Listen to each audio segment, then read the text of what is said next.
In Game 1 of the Eastern Conference quarterfinals, Dmitry Kristich put the Capitals up 1-0 with a goal at 4:49 of the first period. After trailing 2-1 in the second, Peter Bondra ended a long scoring slump and tied the game at 2-2. The Capitals would go on to win 5-3 on goals from Ridley, Junot, and Povanka. The number one star of the hockey game on this night would be Donnie Beaupre, stopping 27 of 30 shots on goal, shutting down the Penguins' mighty power play. Tonight, Paramount 20 Sports is live from the Civic Arena for Game 2 of the Eastern Conference quarterfinals between the Washington Capitals and the Pittsburgh Penguins. Stay tuned for exciting Stanley Cup playoff action, Game 2 from Pittsburgh.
This is the Pittsburgh Civic Arena, home of the Penguins, who tonight host the Washington Capitals in the Eastern Conference quarterfinals.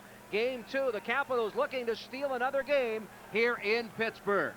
Good evening, everyone. I'm Jeff Rimmer, your play-by-play voice here on Paramount 20. As always, joined by Sean Simpson. We talked about Don Beaupre in the opening, an outstanding first game. Tonight, he's not even dressed. Byron Dafoe gets a start. Your thoughts? Well, I'm sure a shocker to a lot of people. Jim Schoenfeld going on a hunch. Tabarachi's going to be the backup.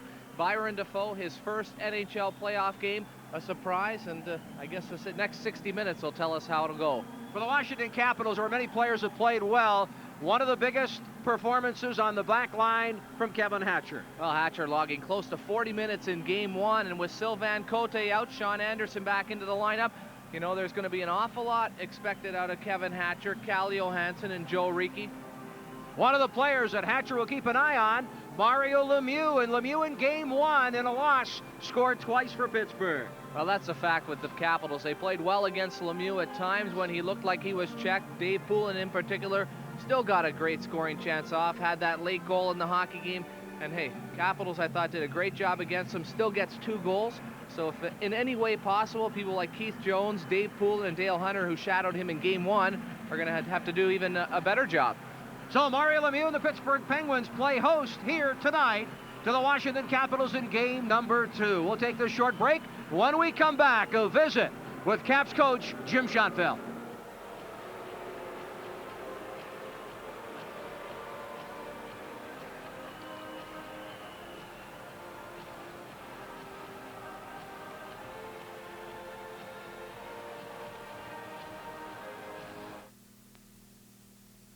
Jeff Rimmer back here at the Civic Arena in Pittsburgh on Paramount 20.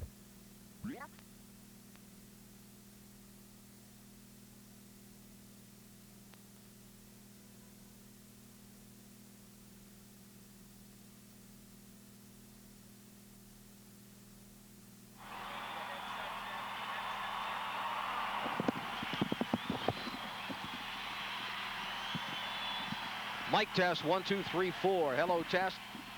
Hello, test, 1, 2, 3, 4. This is Rimmer on play-by-play. Rimmer on play-by-play. Rimmer on play-by-play.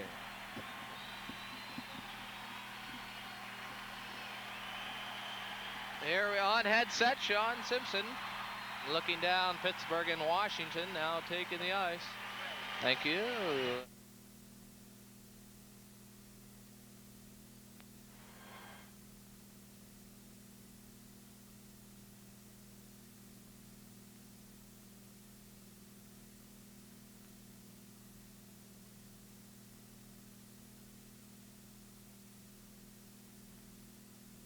Jeff Rimmer back here at the Civic Arena in Pittsburgh on Paramount 20, joined by Washington Capitals coach Jim Schoenfeld. And Jim, big story here, a change in goaltenders. You're going with a rookie tonight. Tell us why Defoe goes over Don Beaupre. Well, it's a decision we always make with any part of our lineup. We put the lineup on the ice we feel we have the best chance to win with. And Byron's last outing was a terrific game against the Buffalo Sabres, which was a must-win for the Sabres. And the Sabres, as we said at the time, are a team with a lot of firepower. McGillney, Howard, Chuck, like Lemieux, and Yager. So he was equal to the task there, and we expect him to be equal to the task again tonight. Now, the situation with the hockey club playing so well in Game 1 on Sunday night, do you expect the Penguins to make many adjustments?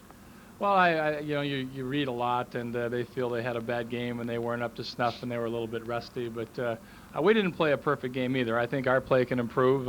They may want to put a little more muscle on their blue line. We'll have to wait and see. They have Yager with Lemieux as far as their line combinations. There's some talk that they want Yager to be a threat carrying the puck and then gaining the blue line and dishing off to Mario. We have to expect everything. I mean, this is a team with a lot of talent. They're very creative. And we can't X and O everything out. It just boils down to basic hockey. It boils down to players going on the ice, recognizing the situation, and reacting to it. Good luck tonight. Thanks a lot. I appreciate it. Washington Capitals coach Jim Schoenfeld will be back with the opening faceoff here on Paramount 20. Stay with us.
Jeff Rimmer, Sean Simpson rejoining you here on Paramount 20 from the Pittsburgh Civic Arena.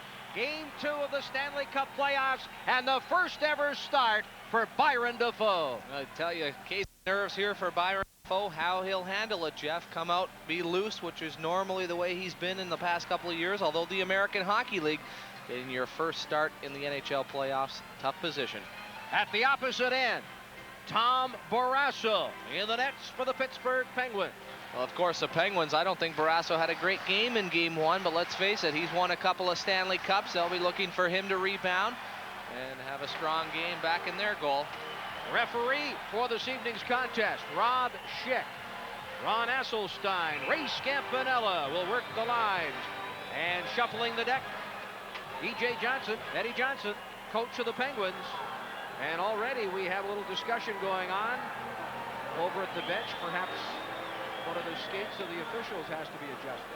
Actually, it looks like they've got the gate open down where the Capital defensemen come out close to the blue line, and it looks like they're adjusting something with the door before the start of Game 2 here. So it looks like we're going to have a little delay.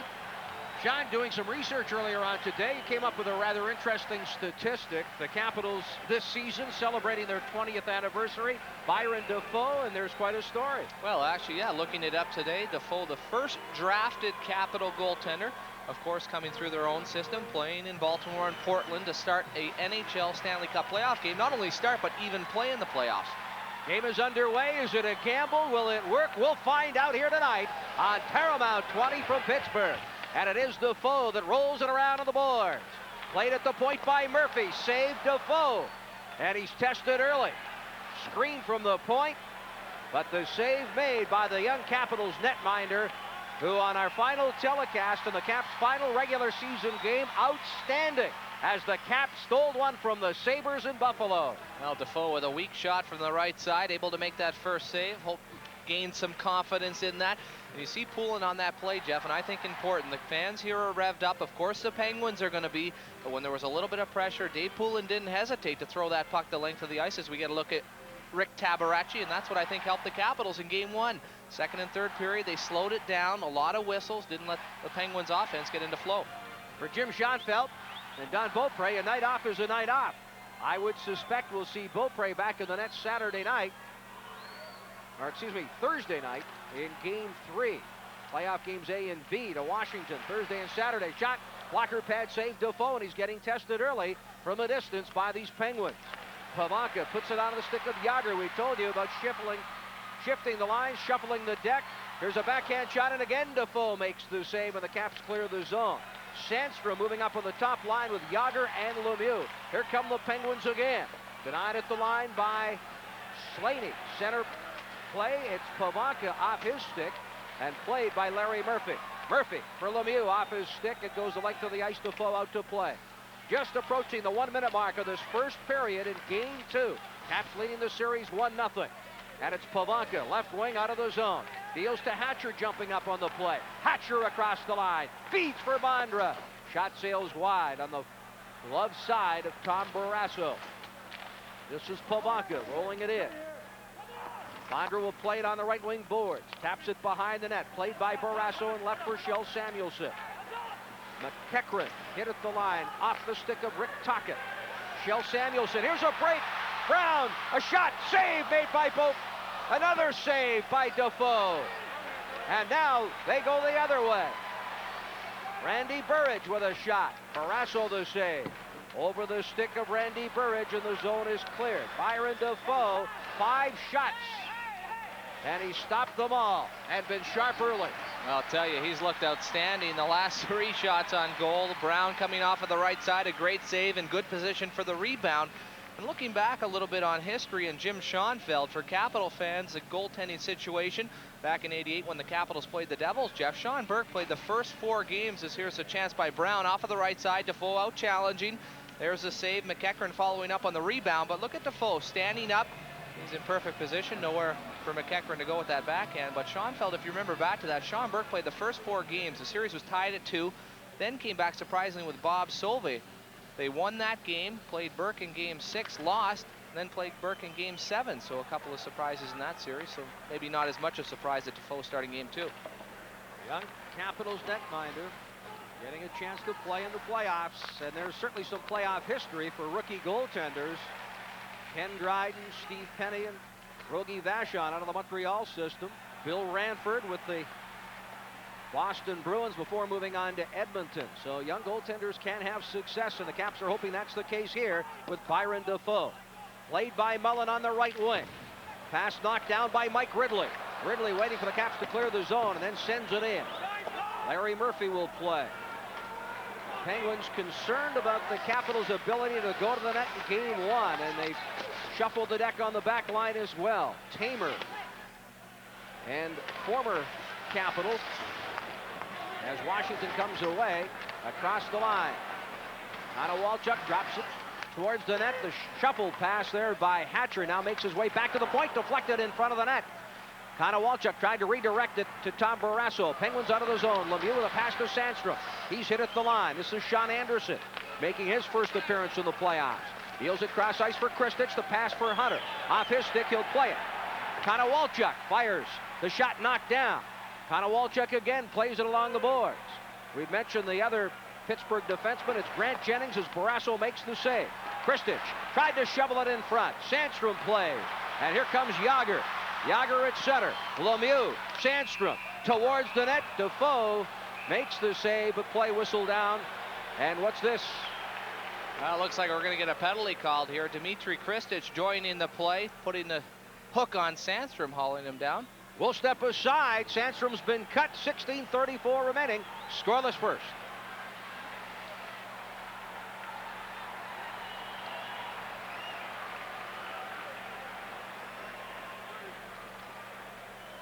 Four. Four up.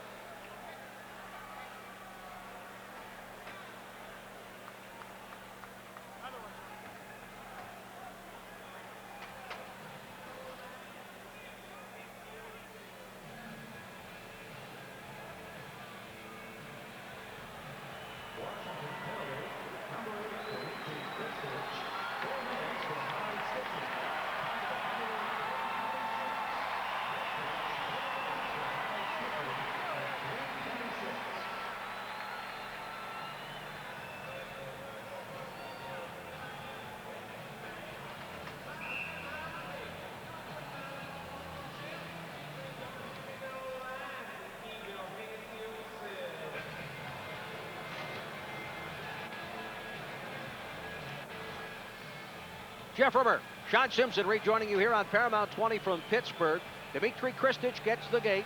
4 minutes for high sticking. The double minor will give Pittsburgh the power play opportunity. And in game one of the keys as we get a look at Sandstrom, who was cut on the play.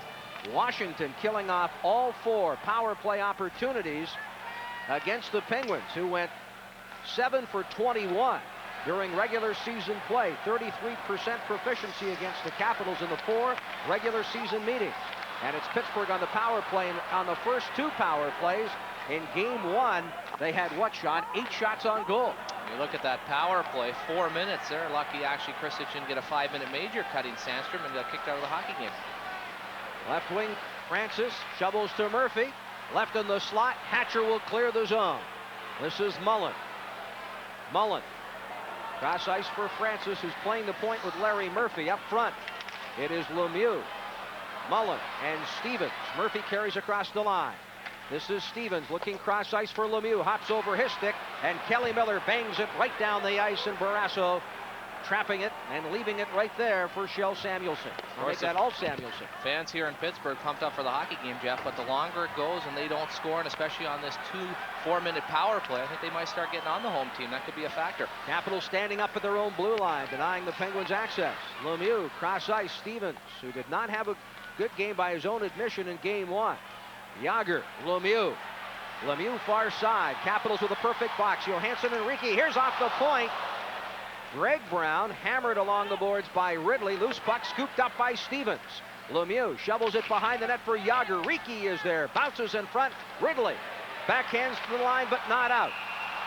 And indeed it was out. Samuelson chopped at it on the backhand, and the linesman Esselstein makes the call, and they'll step outside the line as the Capitals playing excellent hockey defensively while a man short. Well, we get a look at it on the replay. Samuelson, there's a linesman to make the call. Very close one as that puck was bouncing up on its side, but I'll tell you, so far on this power play, Jeff, penalty killing for the Capitals. Early in game 1, the Penguins were successful at least getting good chances when they set up in the Capital zone. This time around, Capitals pressuring in the neutral zone, and even when the Penguins had a little pressure, they're forcing them to make the quick passes, and so far the Penguins have not been connecting. Mario Lemieux, 7 shots on goal in game 1. He scored twice. And he's now paired on the back line for the faceoff at least with Larry Murphy. Francis will move back to the back line, and Lemieux will move back up front after the draw. The Caps win it and send it down deep into the Pittsburgh zone. 2:20 remaining in the Kristich double minor. Washington being tested early here with the Pittsburgh 4-minute power play. Sent wide of the net. Slaney to the line, but not out. This one finds the crowd as Francis saved and then chopped it up off a stick. 14:40 left to go. Playoff tickets now available for Thursday and Saturday night's games against the Penguins, so come out and root the Capitals to victory. For playoff tickets, call the Capitals office now at 301-386-7080. That's games A and B, Thursday, April 21st, and Saturday, the 23rd. Start time for both of them, 7:30. And again, folks, as we mentioned in the opening game on Sunday night, it'd be great to see more of a Washington crowd and Capital supporters than in recent playoff history when there have been a good number of Penguin fans turn up at those games. Larry Murphy at the back line. Rolled behind the net. Tocchet gets it to Lemieux. Hammered by Hatcher. Tocchet chased by Slaney. The feed to the line. Francis with a drive deflected wide with Byron Dafoe going down. Dave Poulin hit by Tocchet. Poulin doing a good job to tie it up along the boards. Now loses the puck, and Murphy sends it behind the net for Lemieux. Lemieux to Yager to Murphy. Sent in front of the slot. The big save by Byron Dafoe, who kicks out the 2 pads, sliding across the goal crease. And he comes up with a save. And what's this? Oh, great save right here, but I'll tell you, the Capitals are going to be 2-man short. And Rob Schick, who in previous meetings with the Capitals has not been friendly to the team. And right here, Dale Hunter's going to head off for a high stick on Mario Lemieux. Well, this is one thing that Jim Schoenfeld warned the Capitals today in the pre-game meeting. And what a great save pass by Murphy from the right corner. Tocchet all alone. Look at Dafoe get across. The pushing and shoving comes in front of the net after the save. Hunter and Lemieux come together. There's a save by Defoe. 2 for high sticking. 5:54 the time of the penalty. 1:33 remaining in the Christich minor. Don't get a look at it from any angle, but Lemieux coming out of the right corner, made contact with Hunter. The sticks were up, a little pushing and shoving, and as Dale's stick was coming back down, caught Lemieux lightly on the side of the head. There is a look from above. Both of them pushing and shoving. There's the glove, and there's a light stick by Hunter. And again, that's a concern for the Capitals coming in, is the way that Schick has refereed against them and how he has favored Lemieux in games and now allowed teams to make body contact with number 66. Well, Lemieux, as a good number of Capital fans will recall, late in the season getting into a battle here during a game against the Lightning with referee Kerry Fraser. And he was subsequently fined $500 for coming out of the penalty box and tried to attack Fraser, held off by his teammates. In a rather emotional speech the next day, stated that was it. He was not going to do anything more for the National Hockey League. No more PR, no more promotion. Subsequently, as I said, fined $500, but there was no suspension for leaving the penalty box. Francis left wing, one hands in deep. It's a 5-on-3. Francis deals to the point. Traffic in front of Defoe. Here's a shot that sails wide. Rebound. Scores! Pittsburgh with a goal. They lead 1-0. Mario Lemieux, his 3rd goal of the series. It's a power play goal, and Pittsburgh is up 1-0. Well, Kristich will come out of the penalty box. Still 1:35 left on the high sticking call to Dale Hunter. And here it works back to Larry Murphy. He'll slide to the middle of the point, let a shot go actually wide of the net, just to the right of Byron Defoe. And there's Lemieux just below the goal line, lets the shot go, and as Defoe sliding across trying to get over, goes off of the Capital goaltender. There's a look at Lemieux, one skate behind the goal line, and just banks it off the side of the net. And then unfortunately for Defoe, as he was falling back, hits off of him and goes over the goal line. 1-0 Pens. 7th shot at the Capitals net in this first period. First power play goal of the series. Capitals beaten on the 5-on-3. Here's a break for Ridley, shorthanded. Ridley across the line, and he sends it wide on the glove side. Penalty upcoming here. Shot right on. This one will come against Pittsburgh to nullify the power play, and it's another high-sticking penalty. This one against the Penguins will nullify the remaining minute. 18 seconds left on the Hunter penalty, and will now play 4 skaters on 4. Yager getting the gate for high sticking. So both teams are very cautious of the sticks early in the hockey game, making it pay. Here's a look again at that last goal. Look at Defoe. Puck goes off the side of the net, then bounces off of his blocker, his right arm, and just over the goal line. Tough break right there for the Caps.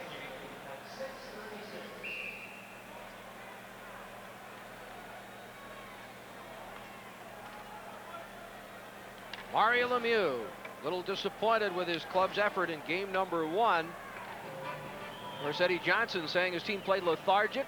Sean, do you think that maybe the layoff, again, the Penguins hadn't played since the previous Monday before the Sunday night game. Do you think that that may have played a factor in the way the Penguins played in game number 1? Well, I think a team like the Penguins, pretty loose. They got a lot of skill. I think had they come out, you could have used it. If they played well, it would have been great for the rest.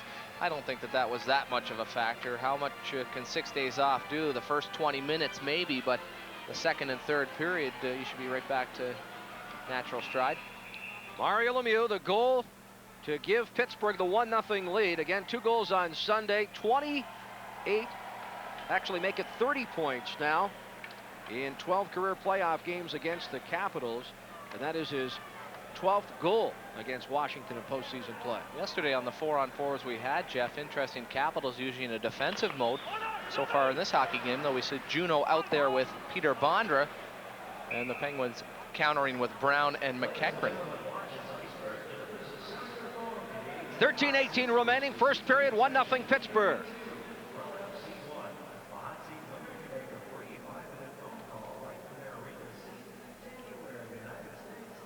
Check. Come on.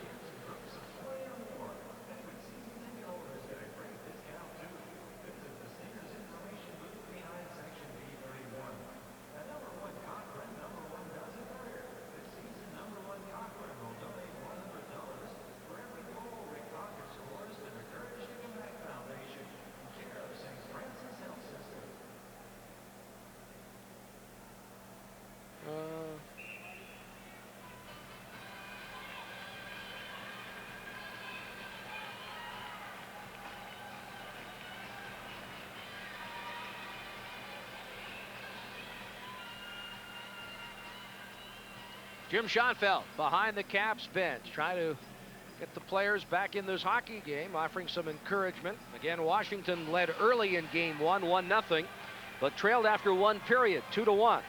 Certainly a solid second period as they outscored the Penguins 2-0 to take the lead for good. And here's Hatcher off the point, goes to the slot, fires a shot, goes wide, and is played by Bondra to Joey Junot. His pass for Hatcher had to be played in the neutral zone. Slaney, who expects to see quite a bit of ice time in the absence of Sylvain Cote. Hatcher shot, the pad saved by Barrasso. Here's Bondra to the net. Overskates the puck, gets it right back. Chased by Sandstrom. Hammer to the board. Slips and falls, gets right back up with some help from Junot. Fed to the point, saved by Slaney. Here's Slaney. A wrist shot. Barrasso the stick save. The Caps on 4-on-4 here have got the pressure on. Peter Bondra chased by Ulf Samuelsson. Samuelsson puts the glove on him. Bondra held off by Samuelsson. Hatcher off the point, looked in front for the pass, couldn't get it. Here comes Pittsburgh. 16 seconds left of the Hunter penalty. Across the line, this is McEachran, goes wide. McEachran now tried to cut to the net. Played by Byron Dafoe. Excellent play there as he poked it away from the oncoming Penguin forward. Joey Junot out of the zone. Junot now drops it back to Johansson. Calle Johansson away from Francis. Hunter's back on. The Caps have a power play for the next 33 seconds. Johansson, Washington, 0 for 5 in game one with the extra man. Johansson drives it in wide. Barrasso can't trap it. Grant Jennings with his first shift of the hockey game, number 3. Stripped to the puck by Joey Junot. Pavanka can't control it. And the zone is cleared by Larry Murphy. The length of the ice effectively killing off all but the final 10 seconds in the Washington power play. Calle Johansson from center. Tails high and wide of Barrasso. Rick Tocchet on the backhand. Saved to the line by Ridley. Samuelsson steps into the Capitals forward. Here's Hatcher to the net. Hatcher tried to thread the needle. The team's back at full strength. The Penguins clear the zone, and it's Jagr at center. Jagr away from Hatcher. Look for Tocchet. And the zone cleared by Calle Johansson. Michael Pavanka deals to Kristich with Mike Ridley. Left at the circle, and Lemieux very calmly feeds to Tocchet. The give and go. Lemieux at center. Looks on the left wing. Shot by Taglianetti. Sails wide. Rebound left in front. Byron Dafoe is down. There's a loose puck. Rick Tocchet fires it in, and it's 2-0. A scramble right there by the Capitals. Again, a shot wide. Dafoe trying to step over the puck back into the slot. A shot by Jagr. Was never able to recover, and finally Rick Tocchet puts it in. Here we look at it from overhead. The original shot just off the side of the net. Dafoe tries to avoid it hitting him. Here comes Jagr with a shot. Dafoe already down. And as that puck rolls around, look at Dafoe trying to recover, turning the wrong way, loses the goal stick. And Tocchet shoots it three players, and it's 2-0 the Penguins. There's Dafoe just trying to step over that puck. You can say Dafoe on this play makes one mistake. It's the fact he tries to roll over and loses his stick here. There he is, rolling to the inside rather than just turning and getting up. Tocchet from Jagr and Lemieux. They've not made the announcement, but most definitely the two Penguins will draw assists for Lemieux, his second point of the night. 4th point of this playoff series. Konowalchuk tried to throw it in front. Barrasso plays. This is Riki at the line. Deflected wide off the stick of Randy Burridge. On the backhand, Johansson deals to the corner. Picked up by Jones from Konowalchuk. Looks for Randy Burridge. Burridge saves it at the line, but then lugged away by Larry Murphy. Murphy jumping up in the play for Pittsburgh. Murphy slips and falls. Riki all over him, and the zone is cleared by Keith Jones. The length of the ice. This will be icing as Tamer comes back to play. Tamer number 2, and the icing call against Pittsburgh. 10-10 remaining. First period, 2-0 Pittsburgh.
Capitals coach Jim Schonfeld on the bench. Again, trying to rally the troops, down 2-0 here early.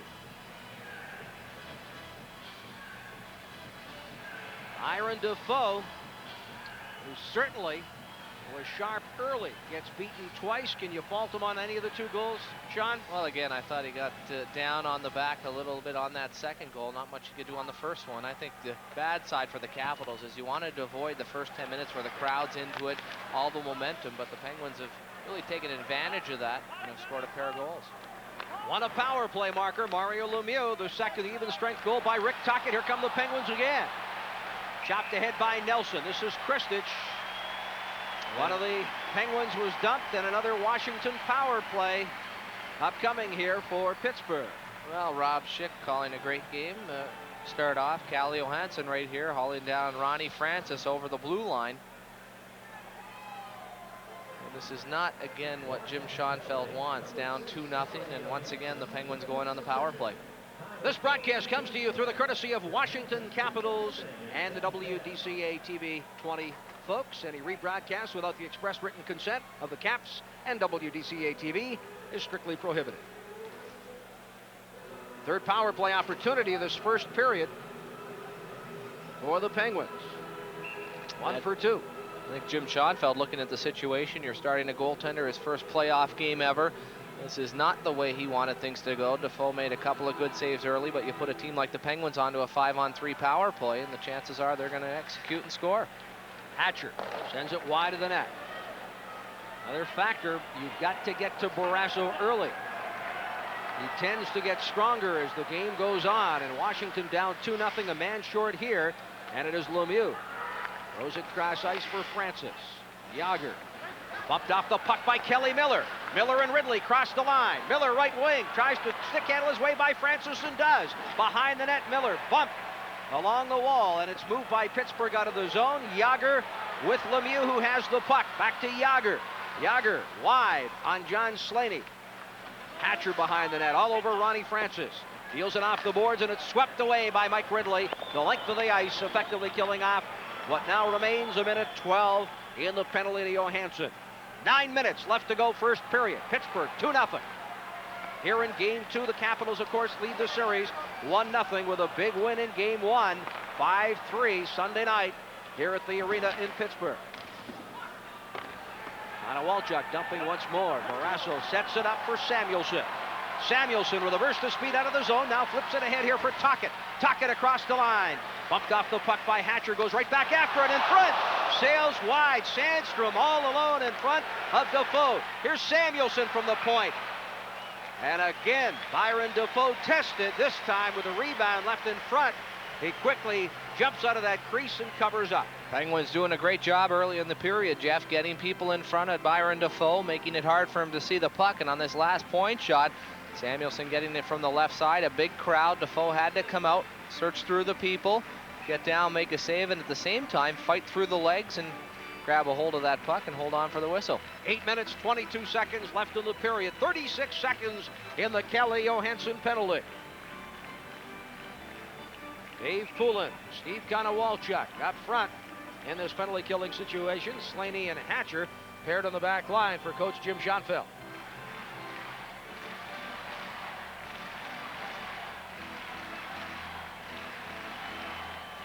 Lemieux will take this face-off. Something he doesn't normally do. Hatcher. Poulin. Konowalchuk at center with Slaney and Poulin. Slaney retreats to the back line. Konowalchuk rolls to the corner and it's picked up by Samuelson. Thrown ahead, and on the steal, this is Poulin. Dealing it back to Konowalchuk. 18 seconds left of the penalty. Capitals and the Penguins get caught up with each other right at the two benches. Play continues. Sandstrom tried to throw it in front. Slaney finishes his check. Here's Lemieux, tried to shovel it in the short side. Now Sandstrom behind the net.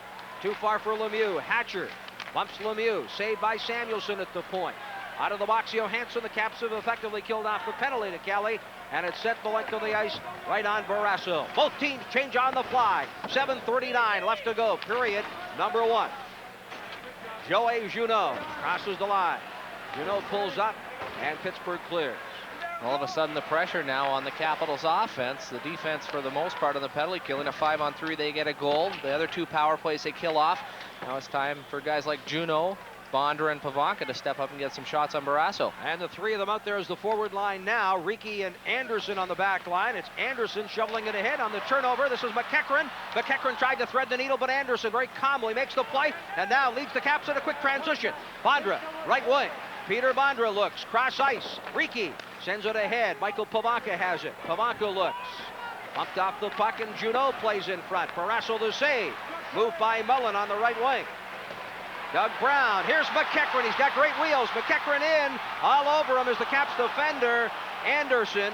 And the fans here calling for a penalty as the Caps come up ice. Michael Pavanka, and it's gloved by Barrasso. Quick feed for Yager, trying to catch Washington on a line change.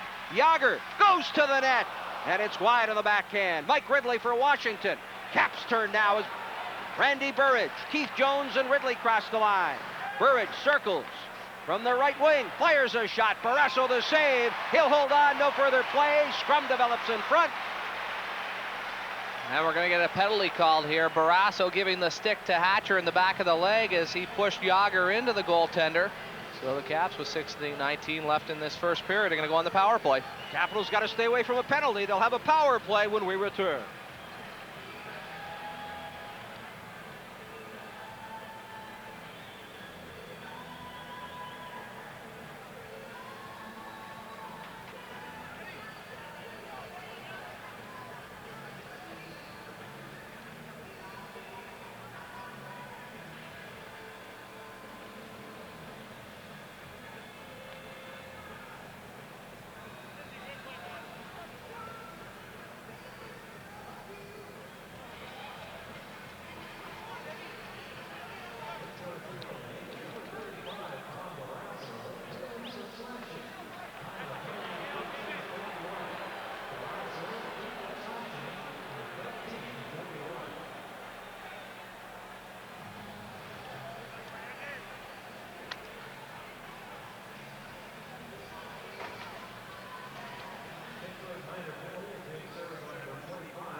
Jeff Rimmer, Sean Simpson rejoining you here on Paramount 20. Washington here now will be on the power play. And we're getting a look here at Mario Lemieux. This is not live action, but an isolation on number 66, Mario Lemieux. On the Pittsburgh bench, he scored the first goal tonight. At any rate, Barrasso gets the penalty for slashing. The penalty being served by Kevin Stevens. Technically, this is Washington's second power play, but really their first full 2-minute advantage. Joey Juneau out there with Pavanka and Hunter. Camped right on the edge of the crease. Sailed high over top of the net on the deflection. Let's see where they call this faceoff. Hey, a big piece right here for the Capitals. Penguins outplaying them badly in this first period to come here on the special teams and at least cut that lead in half. On the other hand, you put a little pressure on Tommy Barrasso in front of the goal area. That's what he does many times. Likes to get involved, give you a little shove, a little slash, and was called for it. Kevin Stevens serving that penalty. And if you look early in the hockey game, Jeff, notice with Barrasso normally and also with Byron Defoe, both goaltenders play the puck an awful lot. That helps their team on their transition, and especially on the power play when the penalty killers are switching. They can get that guy off on the penalty box side. They can get a good quick pass up and maybe get a scoring chance. Byron Defoe, quite a story. And a surprise here tonight, getting the start against these Penguins in Game 2. You wonder how he's feeling inside. Came in, made a couple of good saves at the beginning of the hockey game. Brown, McEachran following up. Then on the power play, a couple of goals, feeling, hey, I haven't played that badly, and here we are down 2-0. Well, you know just how highly skilled the Penguins are with the extra man, although it wasn't really reflected in the regular season power play statistics, in part due to the fact that Lemieux only played 22 regular season games, but he's out there tonight, and he has a power play goal in the faceoff in the Pittsburgh zone. On the shot clock, they're pretty close. Pittsburgh with a one-shot advantage, 10-9, but honestly, the Capitals shots were from a greater distance than the quality scoring chances and the shots closer in on Byron Defoe. And you look at the Lemieux goal from the side of the net, but indirectly that came off of a shot on goal. You can't call it a rebound. It's off of the side of the, misses the net, Lemieux is there for the rebound. The other goal off of a rebound, that's been exactly the case. The initial shot of the Penguins is coming from a ways out, but they're getting to the rebounds. They're putting the pressure on Byron Defoe, and they have 2 goals to show for it. 5:54 left to go, first period. Dale Hunter will take this face off the edge of the circle against Ron Francis. It's Hunter, Pavanka, and Junot. Shot by Johansson, glove by Barrasso, and again, the Pittsburgh netminder will hold on for another face-off. So the Caps win the draw. The Johansson shot, glove by Barrasso, and quickly another face-off with 1:31 remaining in the Barrasso penalty. Get a look at the face-off right here. Capitals win it. Slaney pushes it to Johansson, who rotates to the middle. The good hard shot. But look at around Barrasso. Nobody. And I'll tell you, one of his great assets, Barrasso, is his ability to use his catch glove, Jeff, whether the puck's on the blocker side or catch glove side, to range it around, grab pucks out of midair, and hold on to them. And hey, if he's going to hold on to them, obviously there aren't going to be any rebounds. Well, in those back-to-back Stanley Cup championships, Capital fans certainly know how strong Barrasso played. And what a factor he was. Joey Junot along the right wing boards. Deals to Johansson. Right back to Junot, right circle. Fakes the shot. Now finds Johansson. Pinching off the point. This is Slaney with the puck now. Back to Johansson. Puck on edge. Fired wide. Rebound. Pavanka tried to shovel it in. Hunter's lost his helmet. Stands in front of Samuelsson. That's Shell Samuelsson. Off also on the back line. 53 seconds left. Caps with control. Shot. 2 Penguins drop in front. Francis now without a stick. So the Caps technically have got a 5-on-3. Francis without a stick right now as it's trapped behind the net. Slaney fires it. Knocked down in front. Sent wide of Barrasso. Held off on the play is Hunter by Ulf Samuelsson. Joey Junot deals to the point. The Caps can't keep it in. Barrasso is upended on the play. And the Penguins looking to call. And no call coming from Rob Schick. Up ice, here come the Capitals. 16 seconds left in the power play. Kristich, Barrasso the save. Mike Ridley along the boards. Left it there for the Caps defenseman, Anderson, and Lemieux quickly swept it away. Mike Ridley for Hatcher. That one went astray. Out of the box comes Stevens. The teams are at full strength. Anderson deals to Hatcher. Controls the bouncing puck. Gives it back to Anderson. Turnover there. Mullen couldn't get a stick on it. Knocked down and saved at the line.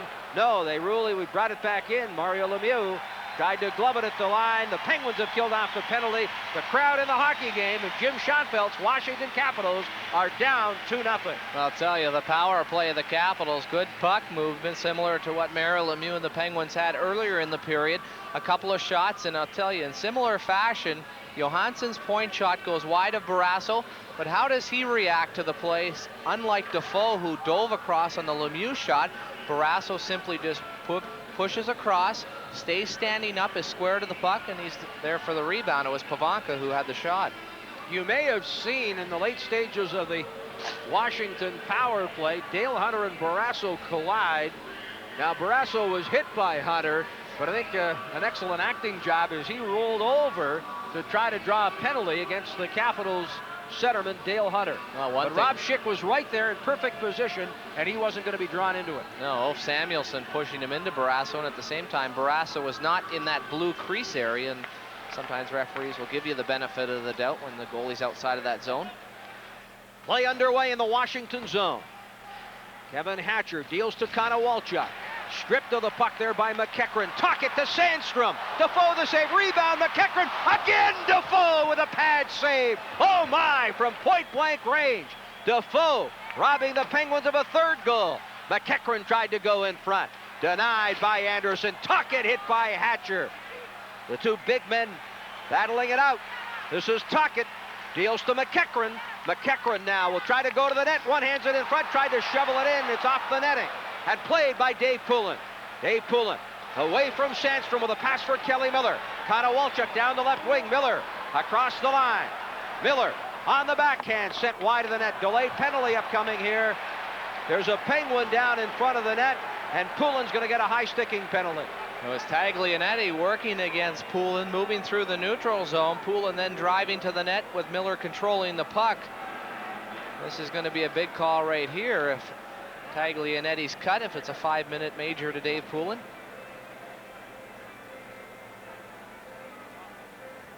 Dave Poulin off for the penalty box. And still down Looks to be is Peter Taglianetti. rather than cut. Maybe Poulin caught him in the throat area. Looks like he's having a little trouble breathing. But I'll tell you, Byron Defoe with a great save on that last flurry. McEachern moving in on the rebound shot. Defoe with a good save. Tommy Barrasso over looking at Taglianetti, talking to referee Ron Schick as to what the call will be. There's a look at the last saves. There's the shot, the rebound by Defoe. McEachern moves in. Defoe goes down on the left side, stacks the pads. Konowalchuk moves in and picks up the rebound. Now some up here in the press box observing that Jim Schoenfeld might be opening himself up to some second guessing by starting the rookie netminder. But certainly Defoe cannot be blamed here, and doubly the fact that he has played, I think, pretty good first period, stopping 10 of 12 shots, and many of them from point-blank range. Schick over to the penalty box, and it's a 2-minute penalty now on Dave Poulin. So that's 4 high sticking major, or I should say fouls we've seen in this period. 3 of them going to the Washington Capitals. Got to be careful of those sticks, Jeff. I know you get tired at the end of a shift, but you got to keep it low on people. You can't be raking them up the side. Taglianetti back up on his feet now as we got to look at Defoe. And I think you're right, Sean. He might have been hit right in the throat areas. Now, under his own steam, making his way all the way, in fact, to the Pittsburgh dressing room as he comes across the ice, and we'll get some help there. Oh, you look right there where the Penguin jersey comes down and where the shoulder pad come up, right in around where the collarbones meet in that throat area. Not much protection. They'll head to the dressing room. Fortunately for the Penguins, again tonight, Jeff, they have 7 defensemen dressed. So they really will not miss a beat since they only play 3 lines and 4 or 5 defensemen at the most anyway. Here's McEachern coming in. Defoe with the pad save, keeping this a 2-0 hockey game, but Pittsburgh back on the power play.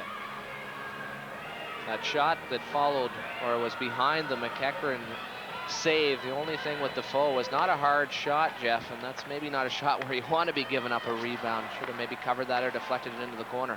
In their previous power play attempts, the Penguins have had just 3 shots officially at Byron Defoe. They've cashed in on 1 of them. Poulin off for high sticking. 1:44 left in his sentence as Larry Murphy takes from Barrasso. Larry Murphy, by the way, our first intermission guest here on Paramount 20. The former Capital will join us. Get his thoughts on tonight's hockey game and game 1. Sandstrom, Yager on the left wing. Yager at the point. Francis for Larry Murphy. Ari Lemieux lets it go. This is Yager now, shoveling it behind the net. Stevens tied up by Hatcher, comes to Larry Murphy. Murphy off a skate. Mike Ridley picks it up for Washington. Ridley all by himself at center.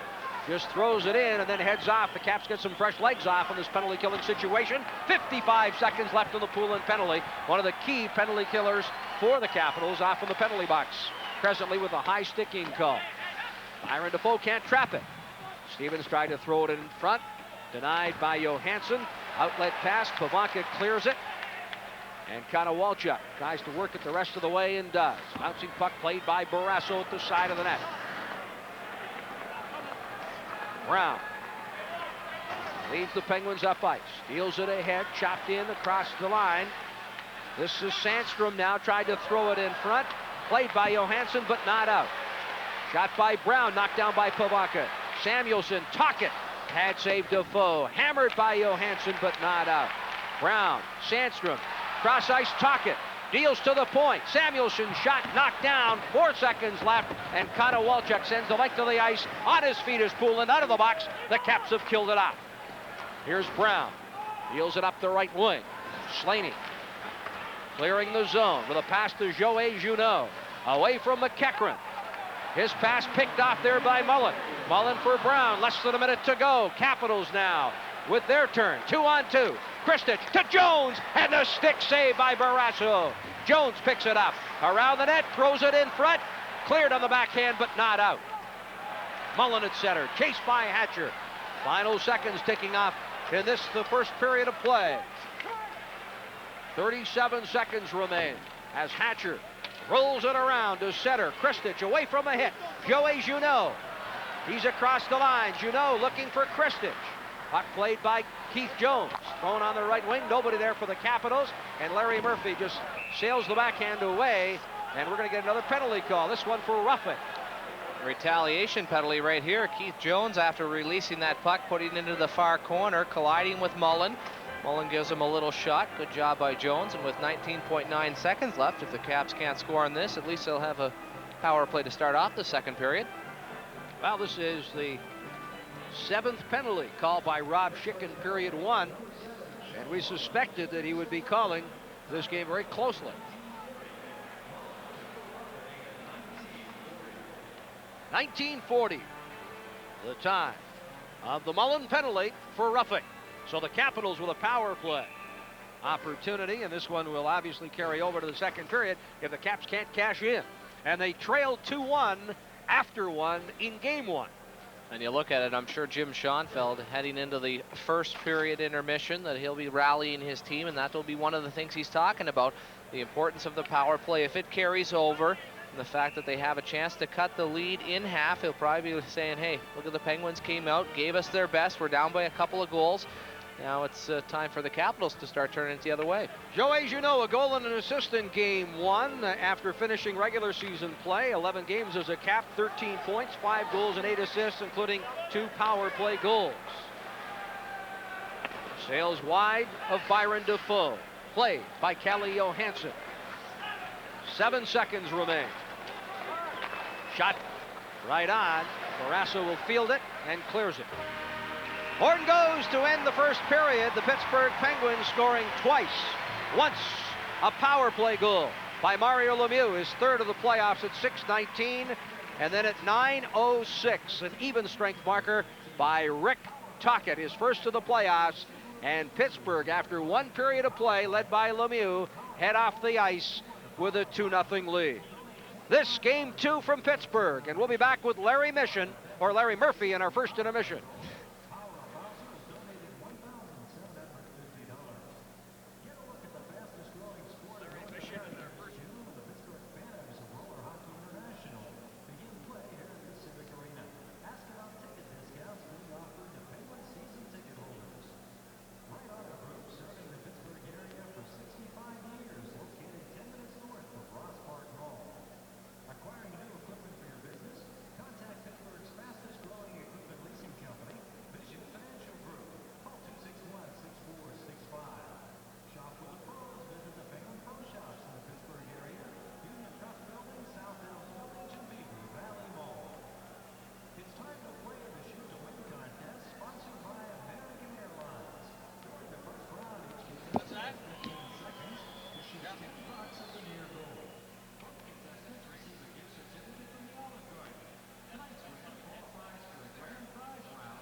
Test. 1, 2, 3, 4, 5, 6, 7, 8. Great, thanks, Larry. Larry, can you hear me? Yeah, is that you, Jeff? Yeah, that's me. What do you want to talk about? The weather? Okay. Hockey's a hell of an idea. What's that? Talk about hockey? Oh, what's that? I get it. A little slow.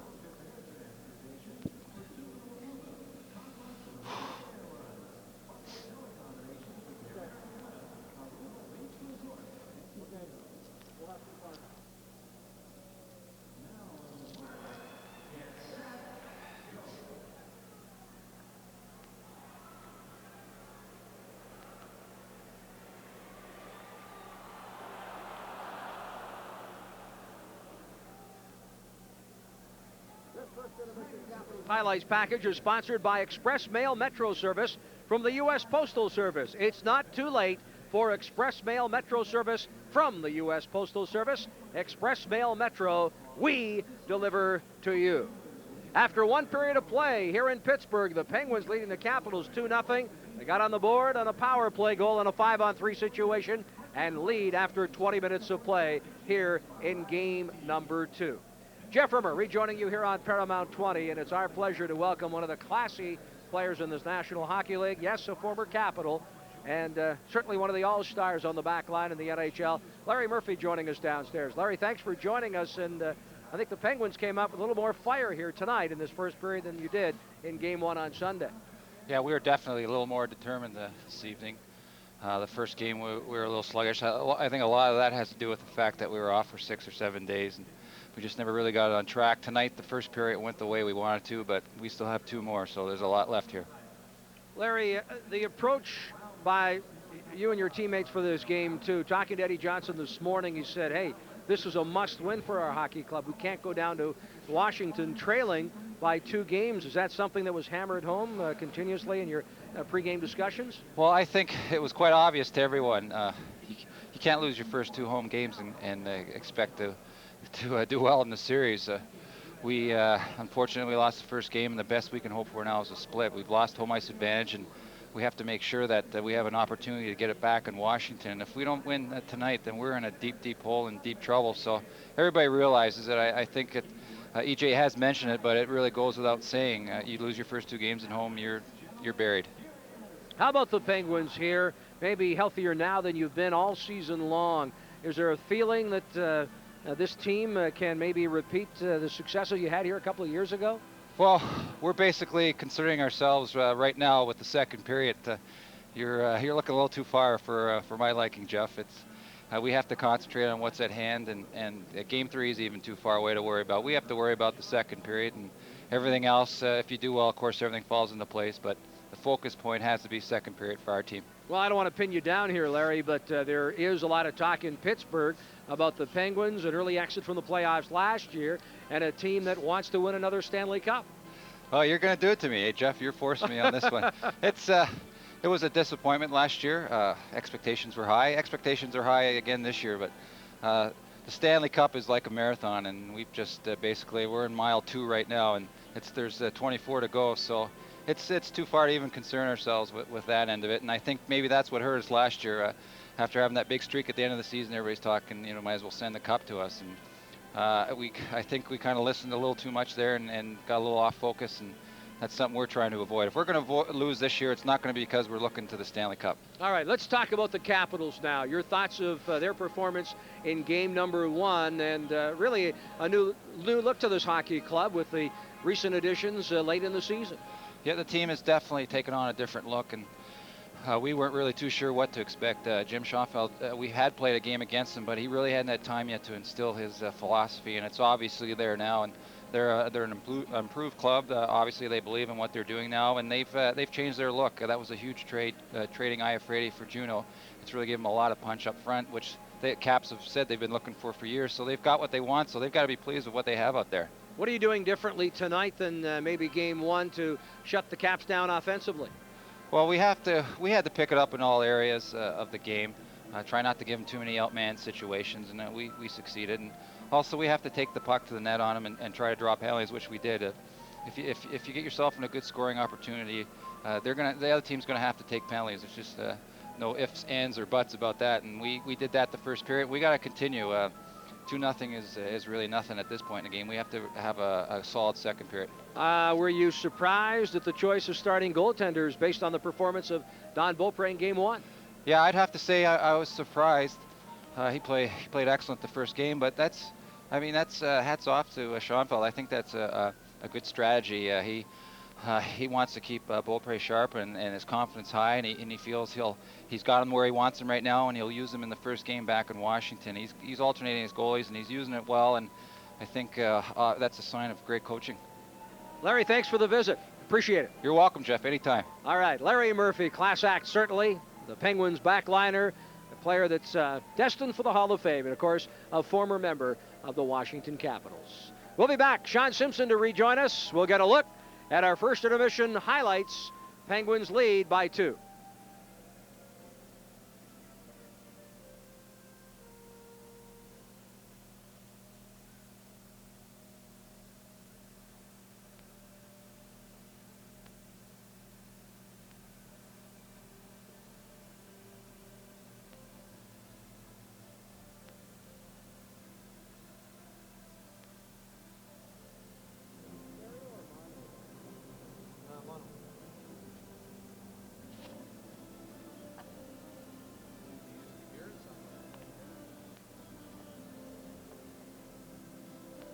What are we doing for highlights?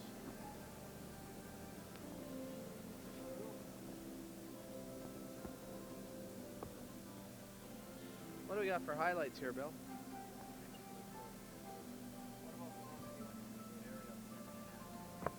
Yeah, I can. Murph 10, Lemieux 11. Here. Yeah, okay.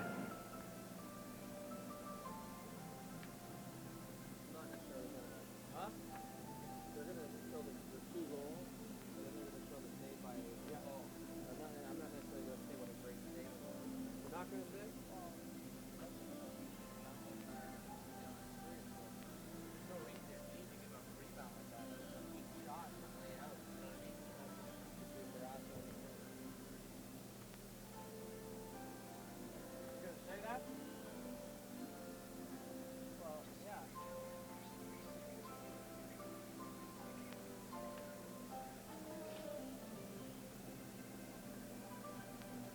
Say that? Yeah, say it was a difference in the period. I mean, the experience of Barrasso holding on to pucks rather than Defoe giving the free one. I think Defoe goes down too often. Yeah, I mean, that's the young goaltender. It's the young goaltender. I'm not saying you should do that, right?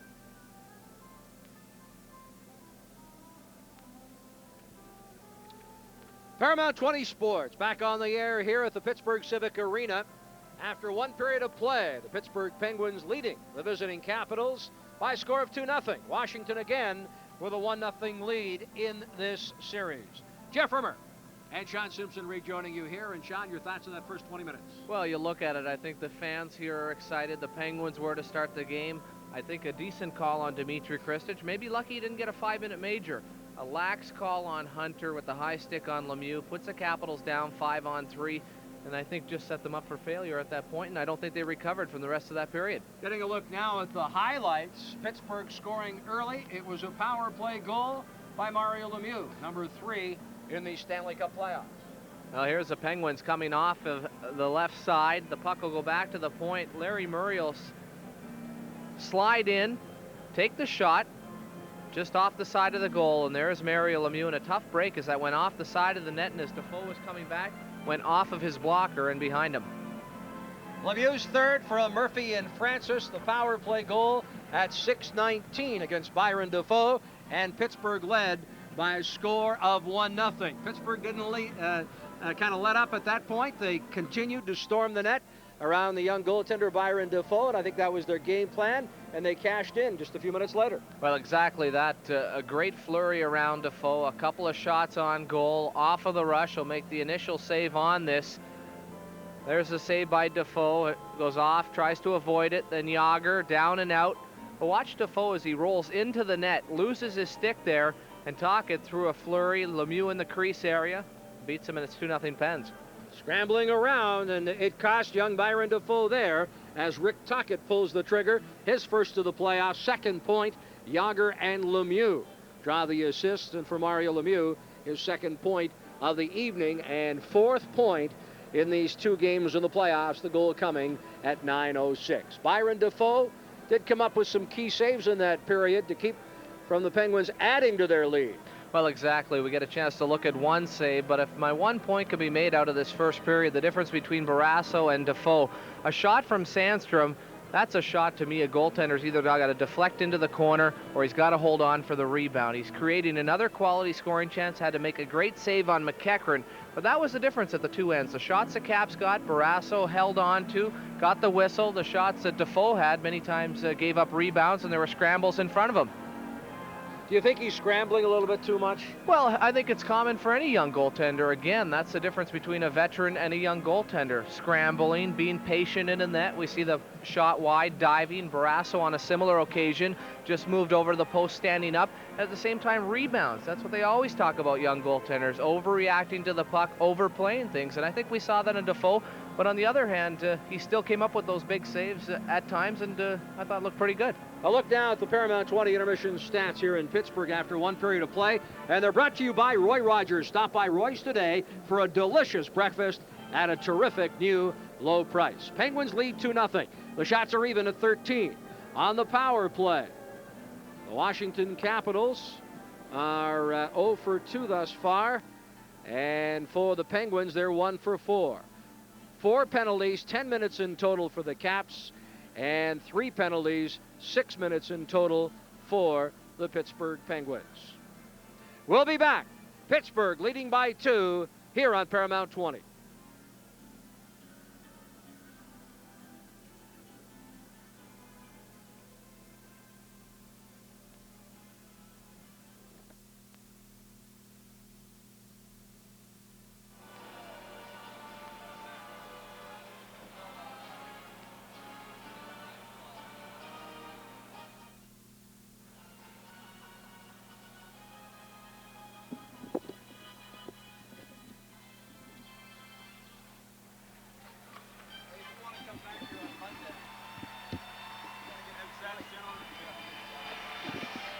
Bill, I'm on the headset. Okay, I caught it. I saved Jeff. I hope you didn't screw Washington with that. Yeah. Okay, who are the goaltenders? Dominic Hasek, and is Terreri starting, do you know? Hello, hello, hello. No, Brodeur's in the nets. He is, eh? So Brodeur against Hasek? Yeah, where's the... No score. It's no into the score. second now, it says on there. That might mean first intermission. Yeah. Hello, hello, hello. Okay, Barrasso's in the hole for Pittsburgh.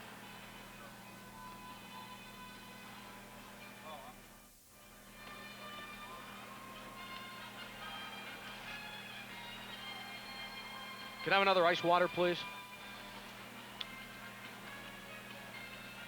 Bill? You okay? How was it? Yeah. Murph's a good guy. I wasn't going to let him get away without telling us about the Pittsburgh projected Stanley Cup.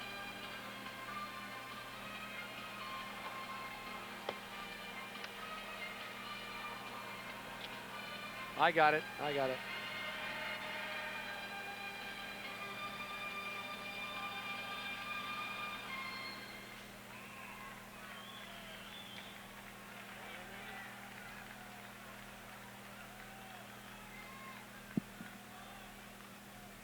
Tried to throw me for a little loop there, eh, buddy?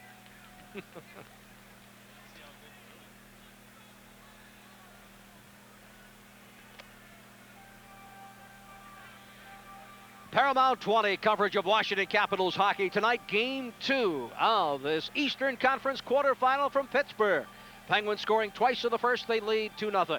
Jeff Rimmer, Sean Simpson rejoining you here. And prior to the faceoff to begin the second period and a Washington power play to continue, a look at the giant food out-of-town scoreboards. And really just one game other than this one going on tonight in the playoffs. And it is Buffalo winning game 1, tied with New Jersey after 1. And they are scoreless. Brodeur and Hasek, the respective netminders for New Jersey and Buffalo at the odd, or actually that game at the Meadowlands. Again, scoreless after 1. Here, Francis and Hunter set for the draw. Caps win the faceoff. Dale Hunter with another faceoff 1, and he will join us in the second intermission. Caps on the power play for the next minute 32. Hatcher to center. Hatcher deals his way across the line. Hatcher had it poked off his stick to the wall. Behind the net, Hunter looks for Joey Junot. He lets it slide back to the back line. Junot on the half board, near side. Deals to Johansson. Junot, top of the circle. Deflected wide. Barrasso down, comes to the point. Johansson, he lets a shot go wide. Hatcher plays left point. Hatcher in off the point. Behind the net, Hunter draped along the wall there by Samuelson. Bit of a high stick and a cross check there. 54 seconds left in the Washington power play. Hunter hit by Shell Samuelson. Played by Junot in the corner. Deals to the point. Hatcher with a one-timer. Barrasso, rebound, scores! The Caps with a power play goal. Michael Pavanka. We're back in the game, and it's 2-1. Well, Capitals, exactly what Jim Schoenfeld, I'm sure, talked about in the first intermission, coming back out, gaining some momentum, cutting that lead in half. And I'll tell you, great work on this power play. And each time that puck was rotated to the point, both Pavanka and Hunter were right in front of the net. Ends up paying off. Juno out of the right corner, over to Johansson, shift over to Hatcher for that usual one-timer. Barrasso with the save through traffic, but there's Pavanka. And old Samuelson standing there, not picking up his man. It's a 2-1 hockey game. Michael Pavanka, his second goal of the playoffs. There's Dale Hunter, that whole power play. Again, the key, when the puck was down low, they were helping out with Juno, working against the Pittsburgh defenseman, keeping that puck in the zone. But as soon as it went back to the point, there was Hunter and there's Pavanka, now headed to the Capitals dressing room. Doug Shearer not far behind, so must need an equipment repair, but what a big goal that is. Joe Reekie assisting Doug Shearer across the ice here at the Pittsburgh Civic Arena. Hatcher and Johansson draw the assists. And the Capitals, much like they did in Game 1 on Sunday, now trailing 2-1 in the opening moments of period number 2.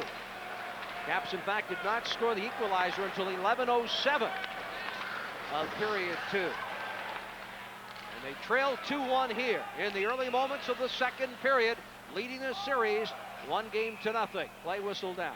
Well, let's hope that Rob Schick, as we get a look at Rick Tocchet, just dumped by Joe Reekie, now having words with him, will maybe let a little more flow go in this second period. Although the Caps, hey, got to keep those sticks down. Called for 3 high sticking penalties, not what Jim Schoenfeld wants, but start slowing down the flow of the game, getting lots of whistles, but trying to stay at even strength will be a big key. Don't forget, playoff tickets available for Thursday and Saturday night's games.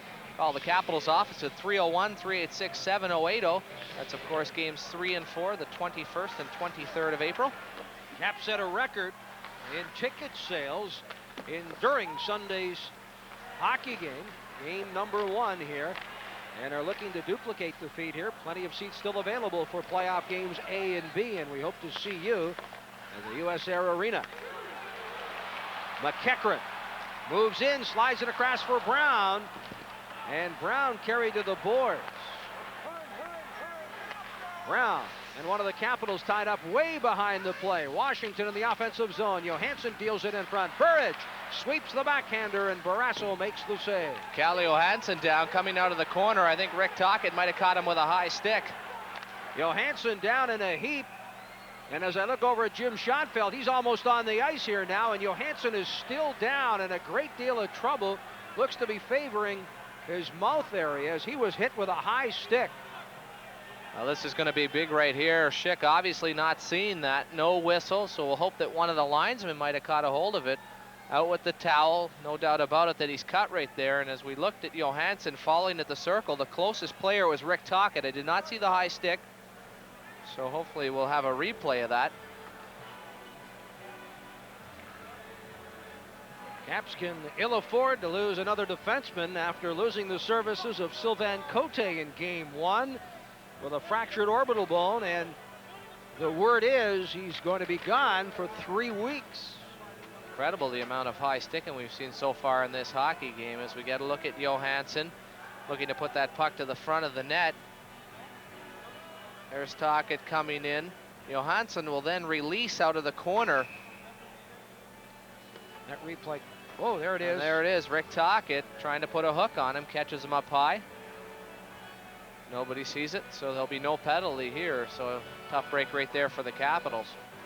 And that one awfully close to the eye as you look at Calle Johansson on the Washington bench. But no question, he was clipped by the Tocchet high stick. Jim Schoenfeld can't believe there's no penalty call from referee Rob Schick. Let's face it, for the Capitals, I didn't think the Hunter high sticking call was much of anything against Lemieux, but definitely on Kristich, definitely on Poulin, right there on Tocchet. Players have got to be careful of that.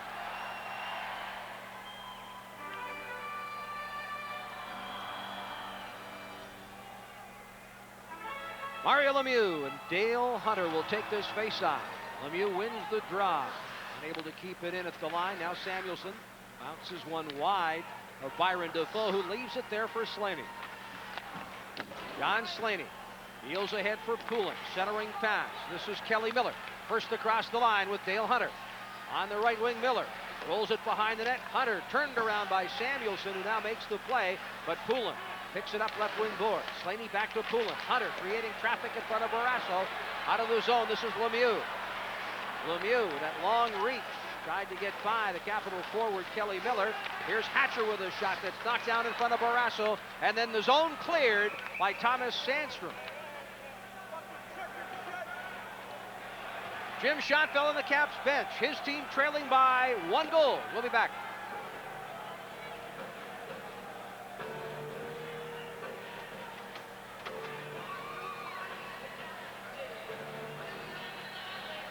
No, just at times, Bill, we had a lot of power plays and stuff. You know, you got to angle it in a sense. I don't want to just be isolating on certain players. Yeah, no problem.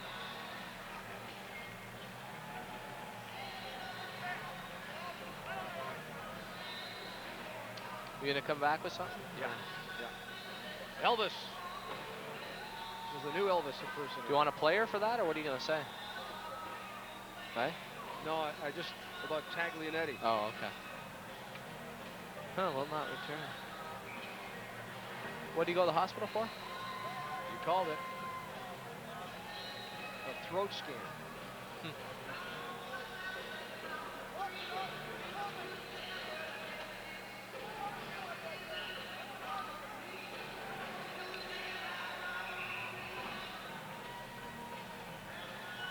Jeff Rummer, Sean Simpson rejoining you here on Paramount 20 from Pittsburgh. Caps with a goal. They trail by 1 after the power play goal from Michael Pavaka. We've just received word that Paul Taglianetti, who was hit on the throat, a capital stick, will not return. He's gone to the University of Pittsburgh Hospital for a throat scan. See out there right now, Larry Murphy playing the right side. Former Capital Grant Jennings will slide into Taglianetti's spot for the rest of the hockey game. Eddie Johnson not pleased with the way the Penguins were clearing Capital bodies from in front of Barrasso in game 1, and he's added a physical presence on the back line. One of them, Grant Jennings, the other, Chris Tamer. In front, Bondra tried to sweep it through the legs of Barrasso. Stevens to Larry Murphy. The zone is clear. Johansson for Riki, sidesteps a hit there. Here comes Murphy. Murphy across the line, bounces one ahead, and it's played by Calle Johansson. Johansson slides it cross ice. Kristich looks for Peter Bondra. Bondra turned around by Grant Jennings. Along the boards, 3 Penguins right there. Larry Murphy picks up the loose puck, banks it off the glass, saved at the line. No, Johansson finished his check on Stevens, but couldn't keep the puck there. Now Kristich dances his way across the line, and it's called on the offside. Nice move by Kristich to get away from a hit, then threw it ahead. Went right back after it, but offside the call. Kristich played very well in game 1, had the goal on Barrasso. We mentioned last game a little bit of a streak, 2 goals in Buffalo, 1 in that first game, switching the patterns of his stick, trying out Pat Peake's pattern. Seems to have worked in the short term as we get a look at Kevin Stevens. Big hit by Johansson, pinching in at the blue line. Probably wouldn't have been able to hold that puck in, so decides to play Stevens physically. We get a look at it on the replay. I think a good play right here. Stevens going for that puck, and there's Calle. Good follow through right there. Stevens, by his own admission, not much of a factor in game number 1, and says he'll have to upgrade his own play. He's one of the few people, when you look at this line, you have Brown out there now, of course Rick Tocchet and Stevens, but don't have a lot of people that play the grinding style that the Capital forwards do. Shell Samuelson up along the boards. Keith Jones with some help from Anderson saves it. Here's a shot by Joey Junot. Barrasso making the save. The Capitals very aggressive here in the Pittsburgh zone. Junot stick handles his way, fires the shot. Barrasso the save. Rebound. Jones tried to shovel it home. Samuelson hammers his man along the wall. That's Joey Junot. Slaney can't keep it in. There you see the presence of Tamer in front of the net, the big physical man. And again, Eddie Johnson looking for Pittsburgh to clear Capital forwards from in front of Barrasso. Bouncing puck at center. Bondra tried to slide it away from Samuelson. Tocchet Brown, Lemieux fakes the shot, now tried to slide it through.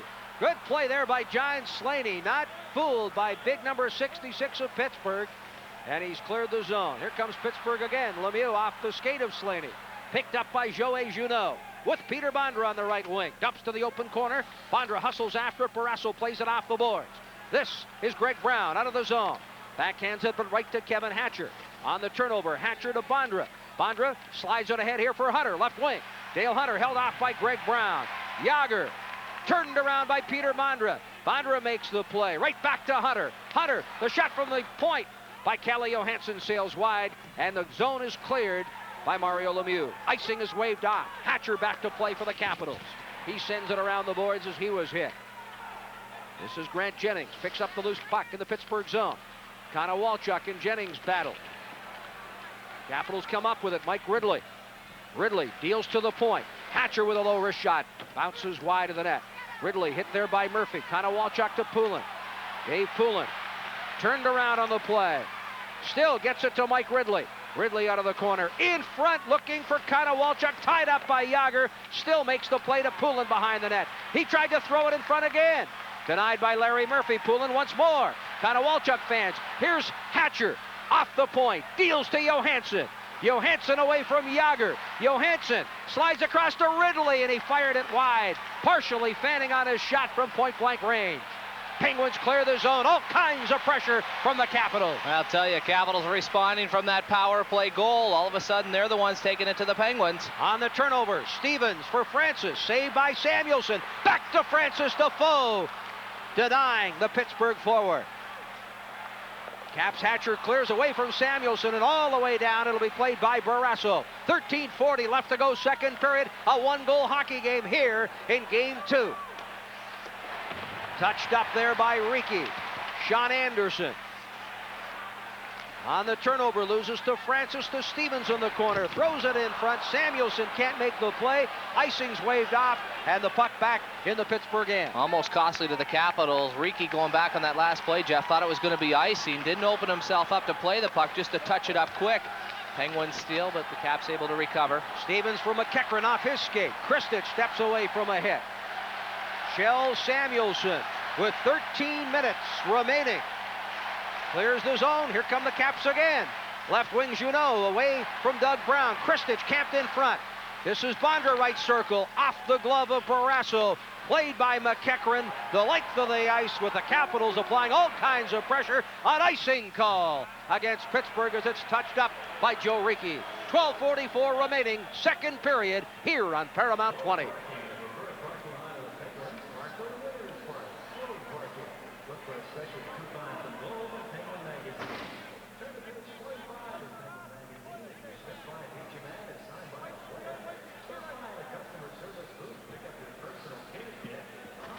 All right.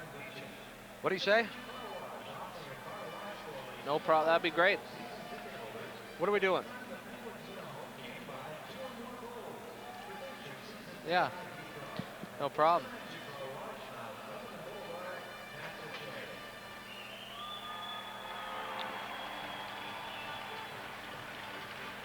Yeah, that's fine. That's a big hit there, and then they're working. Yeah, I don't know how much time we'll have, but yeah, go ahead and show it. Okay.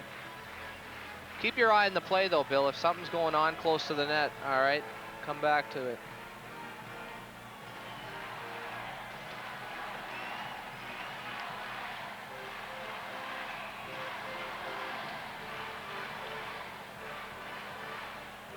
Here's a look at the last flurry action, in particular Keith Jones. Here's a big hit on Brown. And continues to work along the boards. Puck will go to the net area. Look at Jones right in front of Barrasso. Juno turning, getting the shot on goal. Continues a second effort trying to get a hold of it. I'll tell you, that's exactly what the Capitals are doing so far in this period, Jeff. Getting that puck down deep and working the Penguins down low.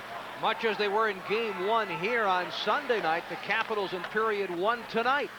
Very tentative, but you do not see any of that here in period number 2. Pittsburgh has had the play taken away from them. They lead by just a goal. Late offside. Caps clear the zone. This is Larry Murphy with the puck.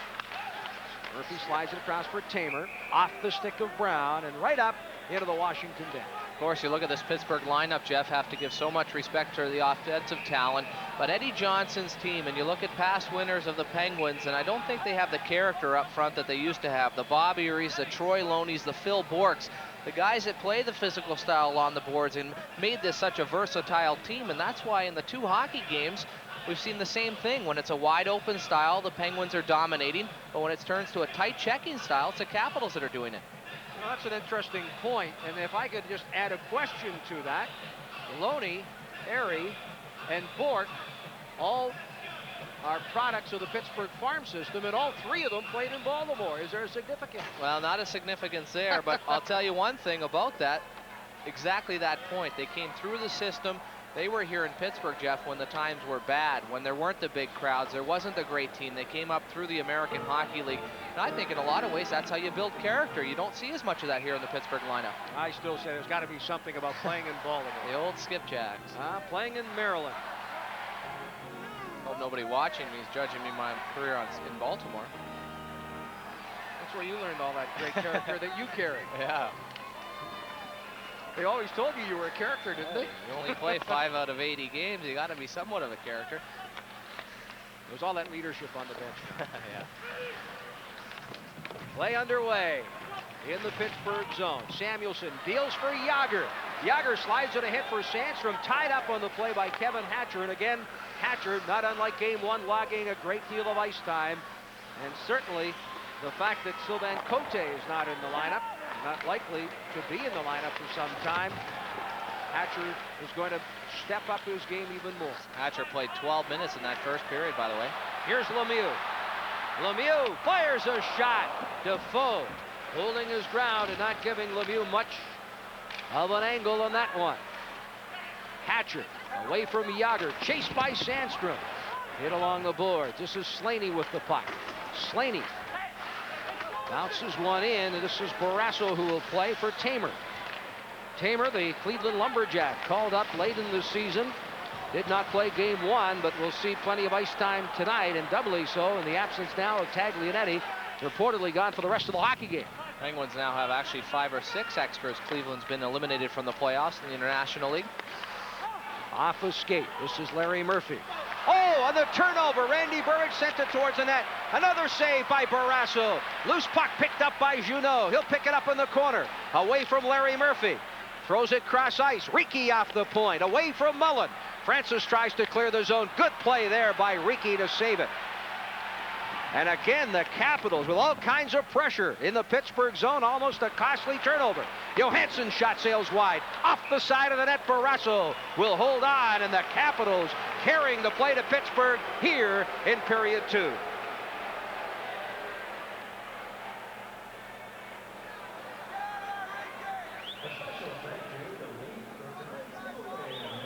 What's Kevin Stevens doing there? I mean, come on. I know you're a bad defensive player, but do you see that puck?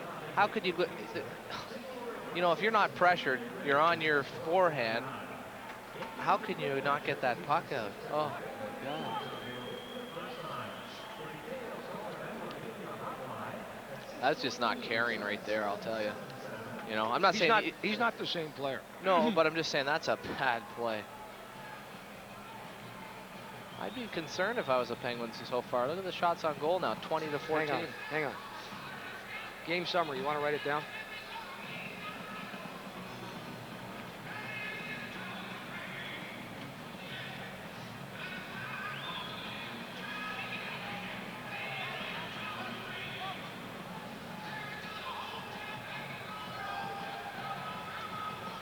Jeff Rimmer, Sean Simpson rejoining you here in Pittsburgh on Paramount 20, 10:24 remaining. Second period, the only goal of the second period scored by Michael Pivonka. Power play goal for the Caps, his second of the playoffs at 57 seconds. As we get set for the face-off to the left of Tom Barrasso. Shots on goal, Jeff, and showing you how well the Capitals are playing. They're now leading 20-14. Samuelson sends to the line, but not out. Anderson dumps it behind the net. Kristich held off on the play. Loose puck in front. Pivonka steering it, but wide. Rick Tocchet away from Pivonka. On the right wing, McEachran slides it ahead for Brown. Loose puck picked up there by Keith Jones. Jones now with a quick transition. The Caps come up ice. 3-on-2. Pavonka across the line.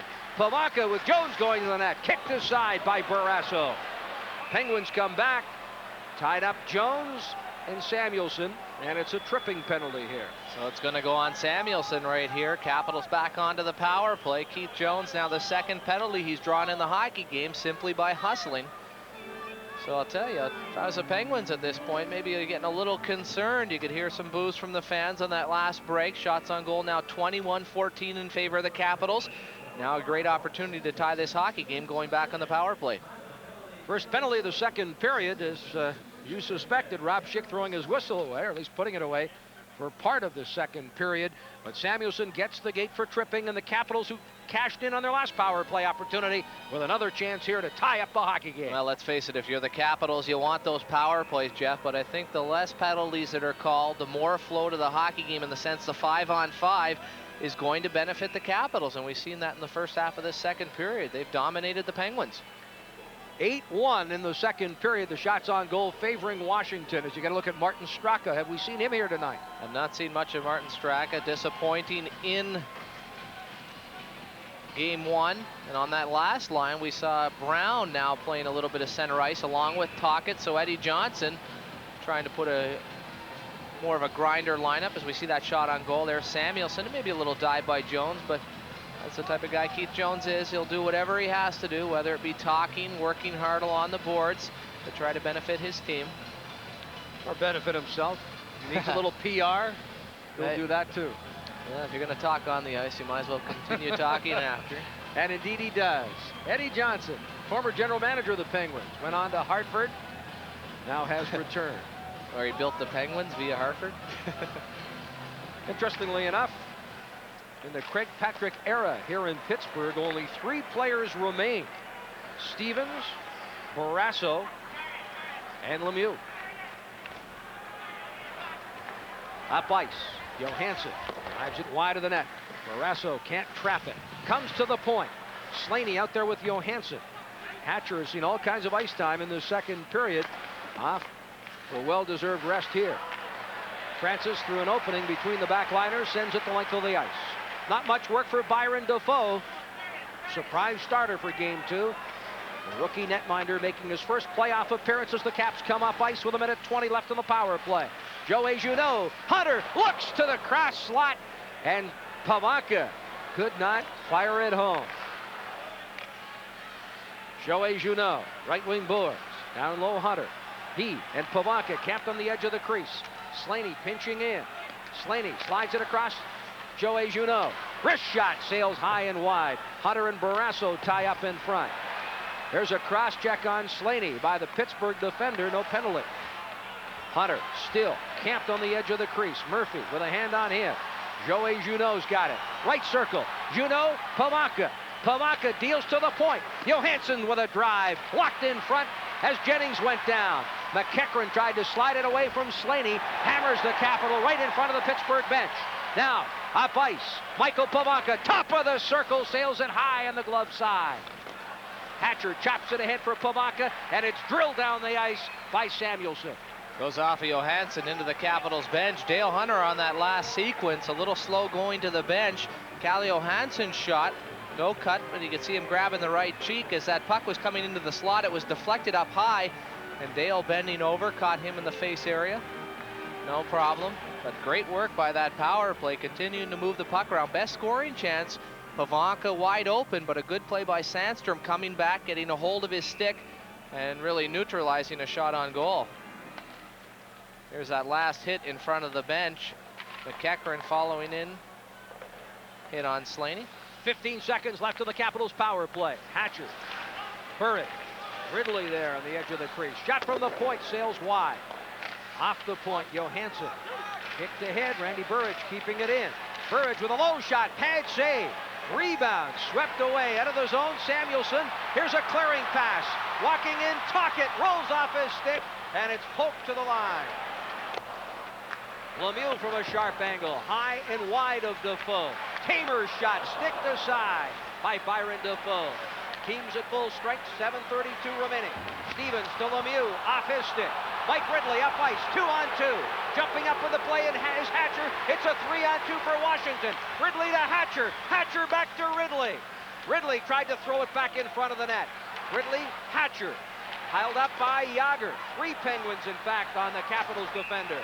Now play whistle down. It's a 2-line pass. 7:11 left here in the second period. And Washington trailing the Penguins 2-1. Now the Penguins on that last rush with the lacrosse-style change. Here's a look at Lemieux. Work on by Burridge. Burridge pinning him along the boards. The centering passes. He rotates out. Burridge with a hook on Lemieux. Then knocks him down. The puck will move up ice. It'll turn into a 3-on-2. There's Hatcher jumping into the play. But as the Penguins were changing, they were coming in one door while the other players coming out the lead door. There's a work by Johansson on Stevens in the corner. That enabled the Penguins forward to get back into the play, Jeff, and really make it a 3-on-3. No shot on goal for the Capitals. That last replay, all kinds of clutching and grabbing and tripping, and certainly you saw as Mario Lemieux hauled down Randy Burridge. And again, if it's going to be one way, it's got to be the other way. Where's the penalty call on that one? Byron Defoe with the save. Banked off the boards. Kept in by Greg Brown, but wide. Joe Mullen behind the net for Yager. Yager out of the corner. Yager using that long reach to keep it away. Greg Brown saved Defoe. Rebound swept away. Saved at the line. This is Brown. Yager in front. Deflected by Defoe, and the Caps able to clear it. Well, the Penguins with their best pressure of the period. Defoe right there. No idea where that puck was. Cleared. He'll get a breather.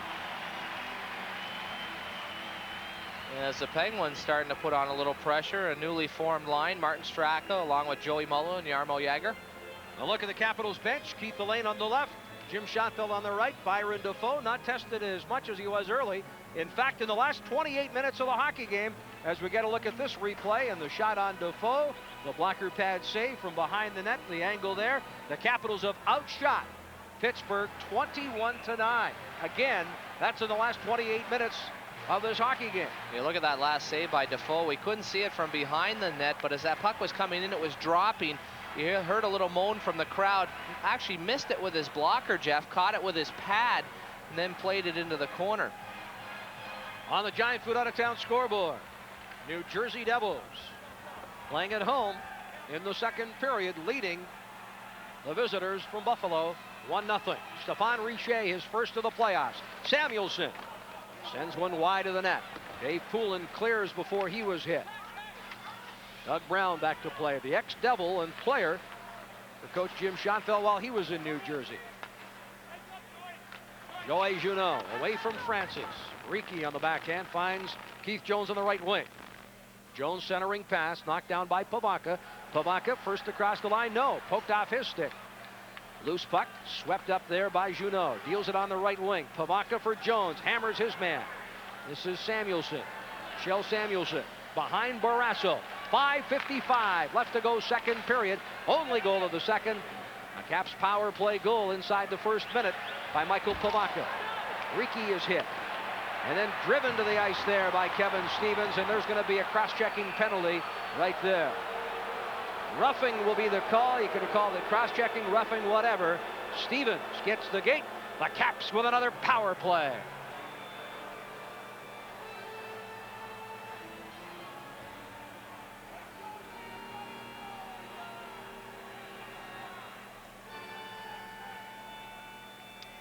No, there's not much sense, actually.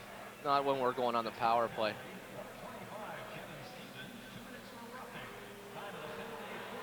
No, but if you could show a replay of that last hit by Stevens, that would be a good idea.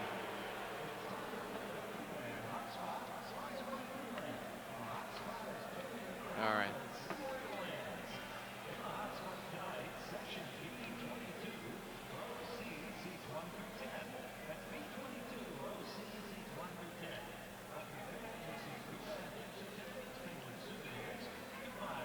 They still have nothing, Buffalo and New Jersey in the second.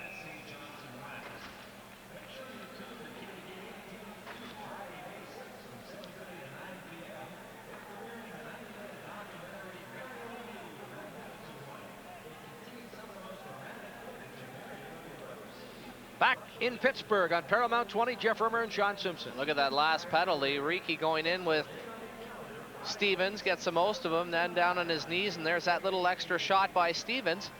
That's why the Capitals are onto the power play. Roughing the call at 14-19. Thomas Sandstrom up front with McEachran, Samuelson, and actually both Samuelson, Schell and Ulf on the back line. Hunter, Pivonka, and Joey Junot with Slaney and Hatcher on the back line. Michael Pivonka steps in across the line. Right wing. Rolls it around on the far side looking for Slaney, but Samuelson able to make the play off the glass, and he sends it all the way back into the Washington end. 5:20 left to go, second period. A one-goal hockey game here in game 2. Capitals won game 1. Surprising the Penguins 5-3. And they have certainly held the majority of the play here in period 2. Sandstrom through an opening, clears it. 5 minutes remaining in the period. 1:18 in the power play. Dale Hunter standing at the Pittsburgh line in full flight. Here comes Junot across the line. Joey Junot looks for Pivonka, deals to the point. Hatcher, Junot camped in front. Pivonka and Hunter. Junot right circle. Hatcher with a shot. Barrasso rebound by Dale Hunter, bounces wide on the far side. Larry Murphy off the boards and up into the crowd. With 4.5 minutes remaining, the face-off in the Pittsburgh zone. 49 seconds left in the Stevens minor. Again, the Capitals had that first goal in the power play earlier in the period. They had the same 5 people out there. Pivonka along with Joey Junot. Junot always playing off to the right on the half board, right around the hash mark. He's a setup man. Both Pivonka and Hunter in front. And as that last shot was let go, Dale Hunter in good position, got a rebound shot away, just wide of the net. And we see these breaks during the penalty killing in the power play. We saw it for the Penguins in the first period, Jeff, where when you get the rest, it's good for them in the sense that it gets a chance to leave a guy like Lemieux out. For the Capitals killing the penalty, you get to keep Hatcher out. Here it is, Caps power play, and with the quick break, Junot can stay out and play the next 49 seconds of the Stevens power play. Great effort here by the Capitals in the second period, folks. A lot of teams win game 1, a surprise, and say, hey, we'd be happy to get away with a 2-game, or rather a split in the first 2 games of the series. Washington, though, with a great effort here again tonight, are looking to go 2 games up in the series, and this is a courageous effort here tonight from the Capitals' perspective, and a good reason why, folks. We want to see you at the US Air Arena for games 3 and 4. Operators are standing by right now at 301-386-7080. That last play, Junot over to the bench to grab a drink of water. Right off of the draw, Kevin Hatcher was at the left point, went to the bench. John Slaney had hopped on as the Penguins cleared the puck.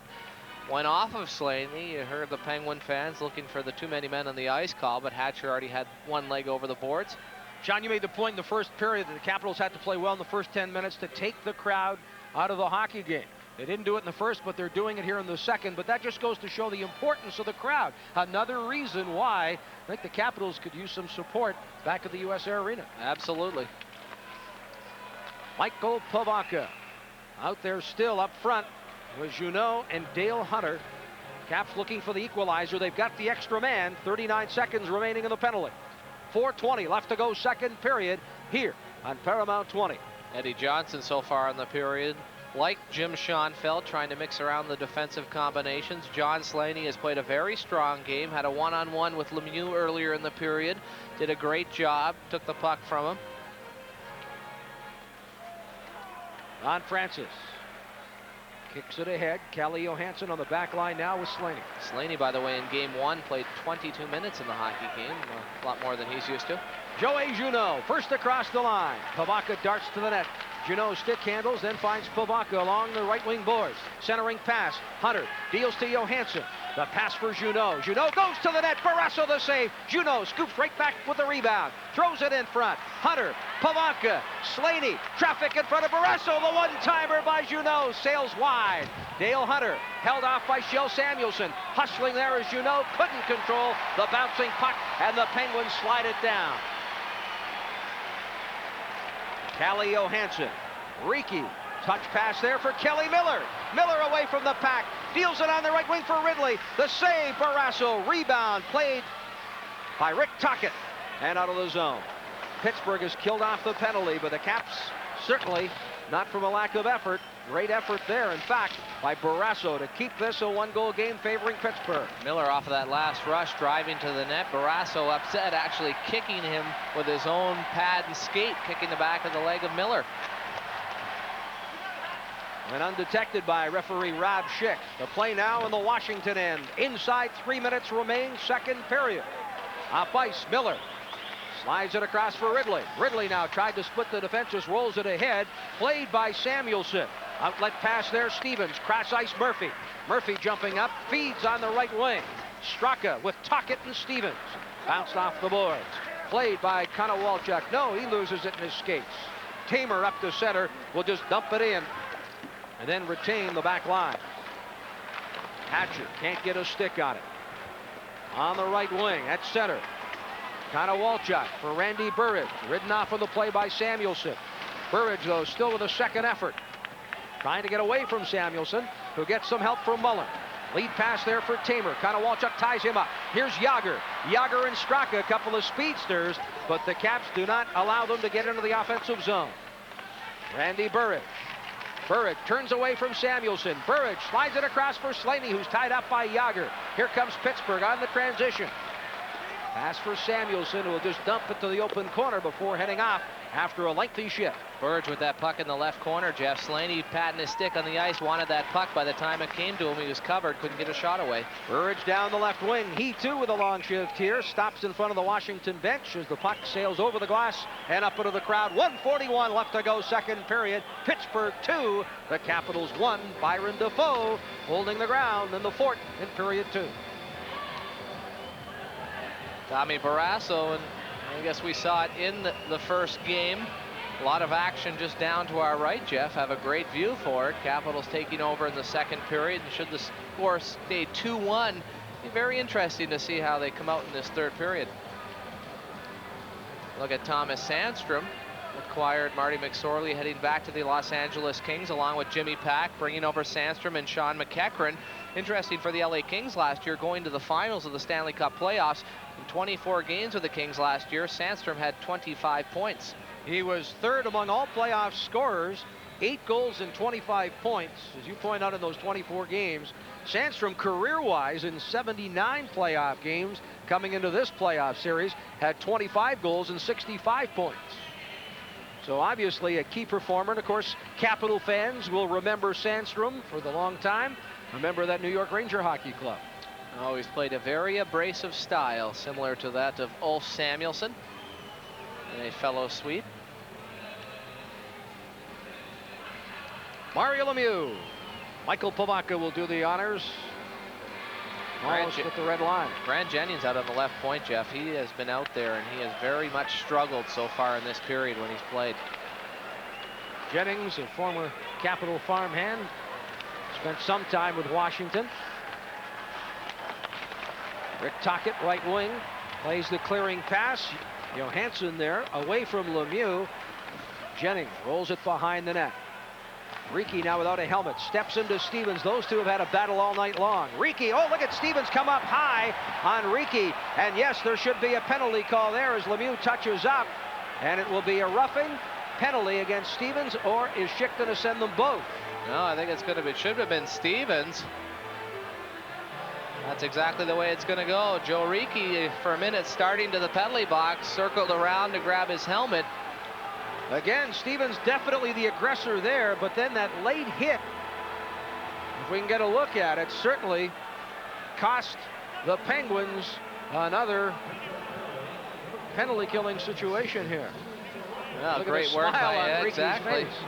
Doing his job, getting back there, frustrating one of the Penguins' top forwards. Here's a look at it again over in the right corner. There's a hit by Ricci, a little cross check. And here it comes. Stevens right here with the late hit, getting the gloves up high. Don't have any mercy for Stevens. Of course, he was the player that caught the stick up high on Sylvain Cote in game 1. That broke his orbital bone, caused his double vision, and has put him out for tonight's hockey game and probably a lot longer. Said this morning here at practice that it was 100% an accident. course, the Capitals felt differently and had the supervisor of officials for this series, Matt Pavlich, take a look at it. We understand the tape has been sent to the league offices and Brian Burke, but not likely to see any disciplinary action against Stevens. Well, without a doubt, it was, I'm sure, an accident. Joey Junot across. Peter Bondra denied as it went off Mullen. Barrasso was screened. Less than a minute to go. Mullen will play, skating it out of the zone, and then just slides it the length of the ice. My point with Stevens being an accident, Jim Schoenfeld had the quote, Jeff, though, that you have to pay attention to your own stick and you have to be responsible for it. So whether it was an accident or not, I don't think it's a factor. Clear, but not out. Hatcher knocking it down, dealing it to Bondra. Bondra for Pavanka in the corner. Joey Junot. Junot, Pavanka comes out of the corner, cross the crease, the one-timer. Bondra tried to get a stick on it as it slid across the crease, didn't miss by much. Final seconds ticking off here in the second period, 19 and counting. Hatcher with the Caps on the power play. Deals it away from Sandstrom, hammered along the ice. No penalty call. Sandstrom came up high. Slaney, one-timer by Hatcher, knocked down by Samuelson, and Sandstrom will clear, effectively killing off the remaining seconds. And not unlike the first period, the Capitals will begin the second period, or the third period, as they did the second, with a power play. Jim Schoenfeld's crew cashed in early, 57 seconds into this second period with Pavanka's second goal, a power play effort. And the Capitals will have a power play to begin the third period as they trail after 40 minutes of play here in Pittsburgh by just one goal. Pittsburgh 2, the Capitals 1. We'll be back with Dale Hunter and our second intermission. Stay with us.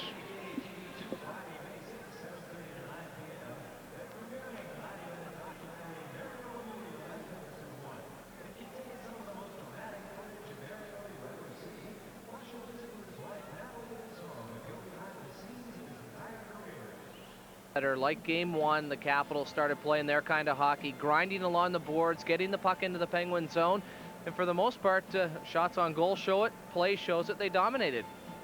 Get a look at the highlights now. As we said, the Capitals on the scoreboard early in the second period, and it was a power play goal. Well, here's the work along the boards. Juno will get the puck, put it back to the point. Johansson over to Hatcher for the one-timer, and there's Pavanka for the rebound. He did a great job along with Hunter on that power play of getting in front of Barrasso, and it leads to the first goal. Michael Pavanka, goal number 2, second in as many games. Hatcher and Johansson draw the assists at 57 seconds. Again, the Capitals will have a power play to begin what will be the third period of this hockey game. Now, Byron Dafoe, who I thought had a strong first period, not saying he didn't have a strong second period, but wasn't tested as often. Well, without a doubt, and when we put together a highlight package, and the only shot we can show you is a Rick Tocchet breakaway where the puck ends up going wide of the goal. Here's a look at it. Hatcher trailing, Tocchet trying to cut in. Dafoe gets out, Pote checks it. But for the most part, exactly, there was nothing Dafoe had to do in that second period. Washington had yet another power play, and again, as I mentioned, we'll start the third period with an extra man, but Joey Junot using his great ability to stick handle, forcing pressure in the Pittsburgh zone. Well, that's one of the reasons they got Juno, to set up right there, right on what they call the right half board or the hash marks, controlling the power play. There's Hunter and Pavanka in front of the net, just continues to move it around. And I'll tell you what worked even better is when the puck was along the boards, Pavanka and Hunter, realizing that, got to the back of the net, worked against the defenseman. There they are, puck right back to Juno. He's able to set up, move the puck around. There's Pavanka helping him out. Great job. Washington scored 57 seconds into the second period. Their power play time remaining here to begin the third period, exactly 50 seconds. A look at the intermission stats after 40 minutes of play here on Paramount 20, and they're brought to us by Roy Rogers. Stop by Roy's today for a delicious breakfast at a terrific new low price. One-goal hockey game, 2-1 favoring Pittsburgh. The Capitals dominating in that second period as they outshoot Pittsburgh 13-3 for a two-period advantage of 26-16. 1 for 5 on the power play for the Capitals, and that makes them 1 for 10 in the series. The Penguins 1 for 4 tonight. They're now 1 for 8. Penalties 4, 10 minutes in total for Washington, 6, 12 minutes total for the Pittsburgh Penguins. We'll come back, get a look at the Giant Food out-of-town scoreboard. One other game going on in the playoffs tonight. Stay with us.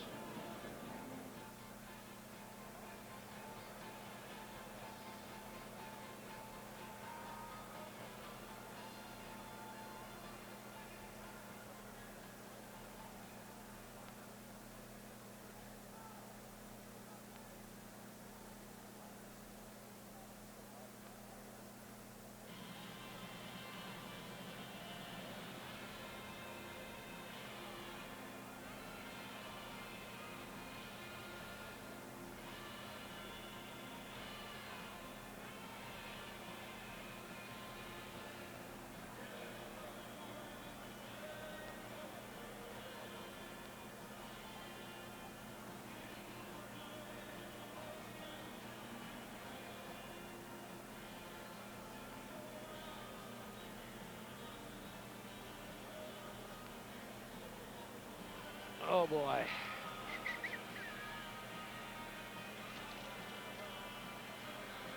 What was the AJ? score after 2 periods yesterday? Were we up 3-2? We were up 3-2. We outshot them, or outscored them 2-0 in the second period, and led 3-2, and then we outscored them in the third 2-1 for a 5-3 win.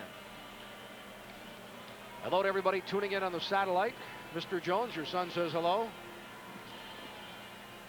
I'm hiring him as my PR man. Best in the business. JD, hope you're enjoying it.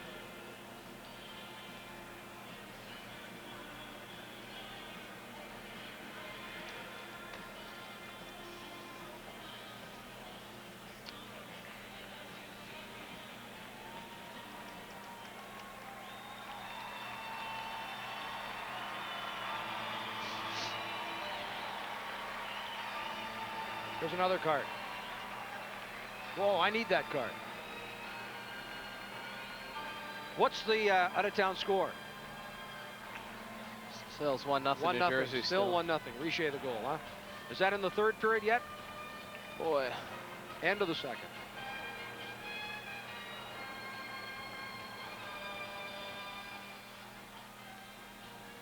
Jeff Rimmer, Sean Simpson rejoining you here at the Pittsburgh Civic Arena. The teams have returned for the start of the third period. And before play begins, a look at the out-of-town scoreboard. The Giant Food out-of-town scores. Let's make tonight a Giant Food night. 1-0 the score after 40 minutes of play at the Meadowlands. The goal, Stephane Richer from Nichols and Tommy Albaline. And folks, New Jersey trails in the series 1-0. Buffalo stealing behind the Hasek shutout. Dominic Hasek back in the nets tonight. And it is Brodeur that is in goal for the New Jersey Devils. Well, good news for the Capitals as they come back for this third period. Dale Hunter, who could not join us in the second intermission, and we think caught a puck up high on a point shot from Calle Johansson that was redirected, caught him up in the right cheekbone. He's on the bench, has come out, so we'll wait and see how much he's used in this third period. Well, no, he'll use that as an excuse for not joining us in the second intermission. We'll have to ride him a little bit on the plane trip home after the game tonight. Just kidding, folks. Well, that's got to be the motivation for the Capitals. You look at it, you had a strong second period, you've cut the lead in half, continued to work hard, dominate. Hey, let's just go at it. 20 minutes, guys. Give it everything we have. We're going to be flying home. We're going to have our home fans Thursday and Saturday. Let's see if we make it draw 2 points out of here. 301-386-7080 is that number, and we're encouraging Capital fans to join us at the US Air Arena for games 3 and 4, playoff games A and B, Thursday and Saturday nights. Tickets are available, and I'll tell you, of all the series so far, this has got to be one of the closest and one of the most exciting. I'll tell you, it's going to be tough for the Capitals to put on the same pressure they did in the second, so this is where Byron Dafoe is going to be tough mentally. A lot of action in the first, no action in the second. Has to be ready and be sharp. He will be tested, no question. Outstanding offensive talent on this Pittsburgh hockey club. They're not two-time Stanley Cup champions for nothing. Caps have the power play. Junot deals his way in across the line. Mullen tries to sweep it away. Slaney saves, but it's chopped out by Samuelson. 23 seconds left in the power play. Dafoe for Hatcher. Hatcher on the back line with Slaney. And again, another solid game on the back line for young John Slaney. Junot finds Pavaka with a perfect pass. He can't control it. Neutral ice play. 8 seconds remain in the power play. Hatcher. Joey Junot. Away from the oncoming Pittsburgh forward. Slides across here for Jones on the left wing. Jones. Murphy. They battle along the boards. Jennings sends it cross ice. Picked up by Mario Lemieux. The Penguins have killed off the penalty to Stevens. Hammered back in by Ricci. Keep an eye on Ricci, 29 of Washington. Stevens, 25 of Pittsburgh. Those two have been tied up most of the night. Jennings now going after Ricci in a threatening manner, but no damage done. Well, Ricci, one of his favorite moves, pinching up at that left point, or this time at the Penguins defensive blue line, and Grant Jennings, who I think struggled in that second period, Jeff. The slow feet, something that has plagued him throughout his NHL career. Capitals took advantage of that with some speed. Were able to generate some scoring chances. Coach Jim Schonfeld on the Capitals bench. And again, not unlike game 1 on Sunday, a lengthy meeting this morning here. The pregame skate, another meeting with Keith Elaine and the rest of the coaching staff. And this team is focused for this second game of the series. And you got to say, whatever Jim Schonfeld's been telling his team, he sure's got them believing, because after that first period, we're in a game 2. As a home team, you're looking for the away team to maybe let down a little bit, as you said, winning the first game, but not the case. Came out strong in the second. You've seen in previous playoff series, and even from the Capitals, after winning the first game, a bit of a letdown, but we've not seen that here tonight. Shot by Johansson, knocked down. Mike Ridley picks it up. Ridley held off. Doug Brown slides it ahead. Rieke bounces it off the boards. Comes clean to Kelly Miller. The pass for Konowalchuk. Konowalchuk on the left wing board. Samuelson and Konowalchuk fall to the ice. Watch out, Konowalchuk. Keep your head away from the skates of Samuelson. Samuelson right there. Konowalchuk coming off of the left side as he was going down. Samuelson jumping on top of him, knocking the helmet off. Two players sit on that puck, and the whistle. I think a good move, though, by Eddie Johnson in the hockey game as we look at one of the Capitals' up-and-coming young player, Steve Konowalchuk. He's put Brown on a line now with Tocchet and McEachran, taking Straka off. And with the way the Capitals set up and with the hard work they've been doing in the corners, I think that's a line that you'd like to see out there against, rather than a Straka, who's more of an offensive-minded player. Here's a drive by Konowalchuk off the left side. Samuelson coming over. Konowalchuk just trying to squeeze through. There's Samuelson just diving on top of him. I wonder how that feels. 6'6", 230-pound Swede. Fear there was Konowalchuk was coming up without his helmet and awfully close to the skates of Samuelson. It was all arms and legs. Play underway in the Pittsburgh zone. That's Brown hammering it around. Rick Tocchet can't get a stick on it. Ends up deep in the Capital zone. Defoe sweeps it away. Larry Murphy looks on the wing. Picked up there by Doug Brown. Away from Rieke. Rieke now rolls it ahead, on the right wing boards. Out of the zone, no, kept in. Now comes to McEachran, the backhand shot. Brown. This is McEachran. Rolls to the point. The low shot goes wide. Sails wide on the stick side of Byron Defoe. Tocchet couldn't get a stick on it, and Junot is clear. Kristich right back to Junot in full flight. Junot across the line, pulls up. Bondren now goes to the net as Junot is dumped. Gets right back up, feeds to Bondren, walks in front. Bondren slides it to Slaney. The wrist shot high over top of the net. Off the glass, it'll be played by Kevin Stevens. Stevens to Larry Murphy. Murphy at center will just roll it in before heading off. Both teams change on the fly. Byron Defoe sets it up for Hatcher. The Caps team captain steps in front of his net. Deals to Poulin. Touch pass right wing. Kelly Miller works on Samuelson. Miller goes wide. Now tries to cut to the net. Samuelson pokes it away. The two along the wall. Pavaka can't get a stick on it. Near side played by the Penguins. Brown. Outlet pass too far for Mullen, and Slaney sends it back in. Samuelson skates it out and then feeds Stevens on the left wing. For Francis, rolled into the Washington zone. 16:48 left to go, third period. Capitals trailing by 1. It's a 2-1 hockey game. The Penguins have not scored since the 9:06 mark of period 1. The go-ahead goal right now scored by Rick Tocchet after a power play goal by Mario Lemieux. Slaney on the right wing for Keith Jones. Jones away from Mullen. Yager tried to slide it through. Ridley there to play it along the boards. Chased by Lemieux. Plays to Slaney. The crowd pleased with the hit Lemieux throws on Ridley, but the Caps' Pavaka deals it away. At the line, Samuelson. Shell and Alt paired on the back line. Yager in full flight across the line. Drops the pass for Lemieux. Lemieux right point sends it in front. Defoe the save. Rebound is cleared away. Michael Pavaka for the Capitals, out of the zone to center. Pavaka now on the backhand, bounces one in, wide of Barrasso. The Caps again with a line change. 15:55 left to go. On the right wing, Brown, held off by Dmitry Kristich. Good play there by the Capitals forward. Hatcher goes the other way. Jones tying up his man. McEachran in the corner. Bumped by Hatcher, who makes the play. Yager hustles after it for Pittsburgh. Throws it behind the net. Here on the near side, Brown away from Johansson. Shoveled on the backhand, McEachran, but right to Hatcher. Hatcher for Mike Ridley. Ridley at center will just roll it in before heading off. And the Capitals with another line change. Good play by Ridley right there. Tocchet fresh, coming right at him. Ridley gains a red line. They're able to get a full line out there, fresh. Rick Tocchet Rolls in across the line, knocked off his stick. Slaney for Peter Bondra. Bondra not showing the jump that he did in game one. Deals here for Kristich. Kristich tries to go wide on Samuelson. Samuelson leads it ahead here for Tocchet off his stick and away from a hit from Ricci. Played by Defoe, near side.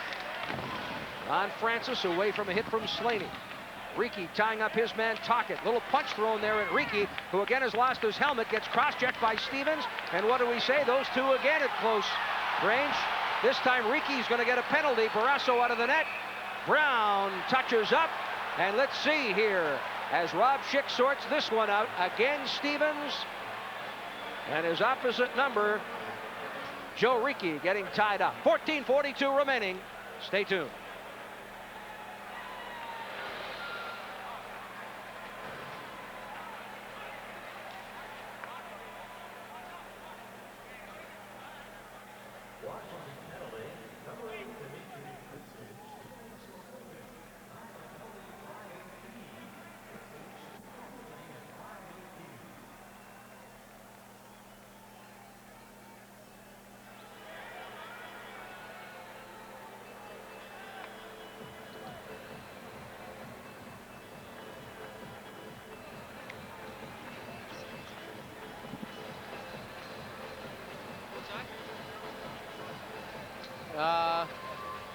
I just had that feeling. Well, no, he's going to go on to the bench anyway, I think, Bill. We should go to a replay if you can. They've got it on theirs.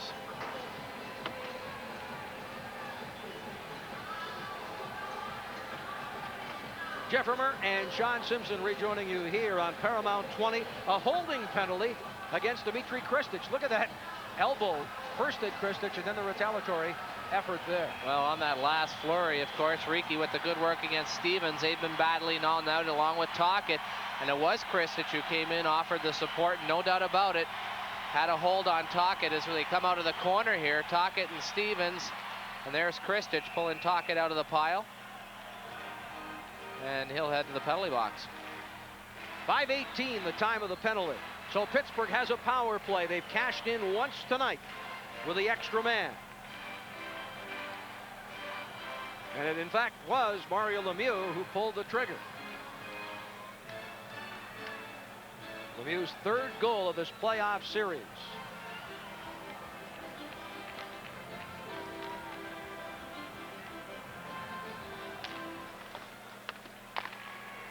Hatcher dumps it in wide of Barrasso, who comes out to play.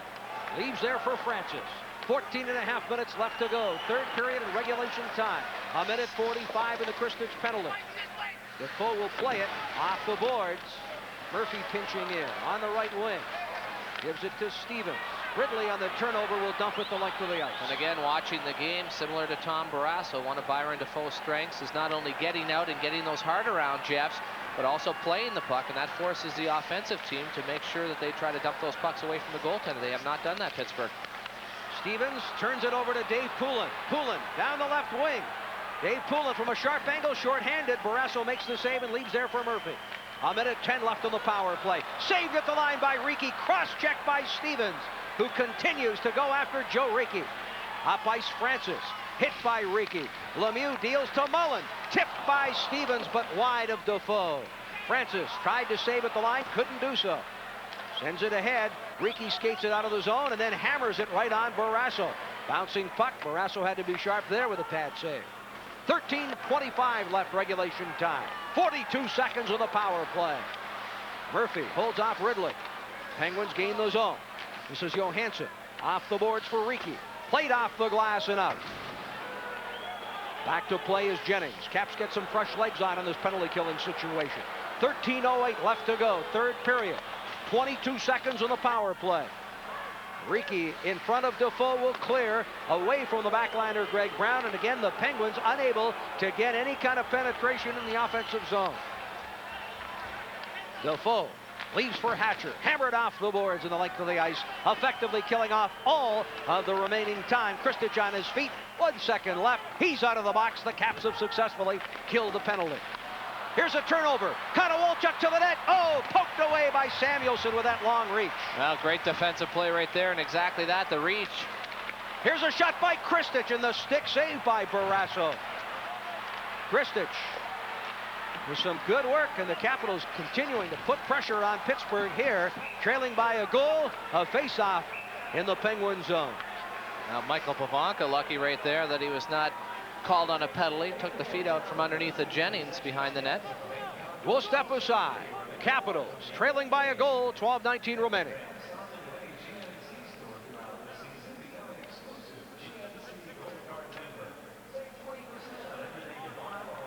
Get a shot at Peter Bondra as we come back here, Bill. Looks like he's going to be on the ice.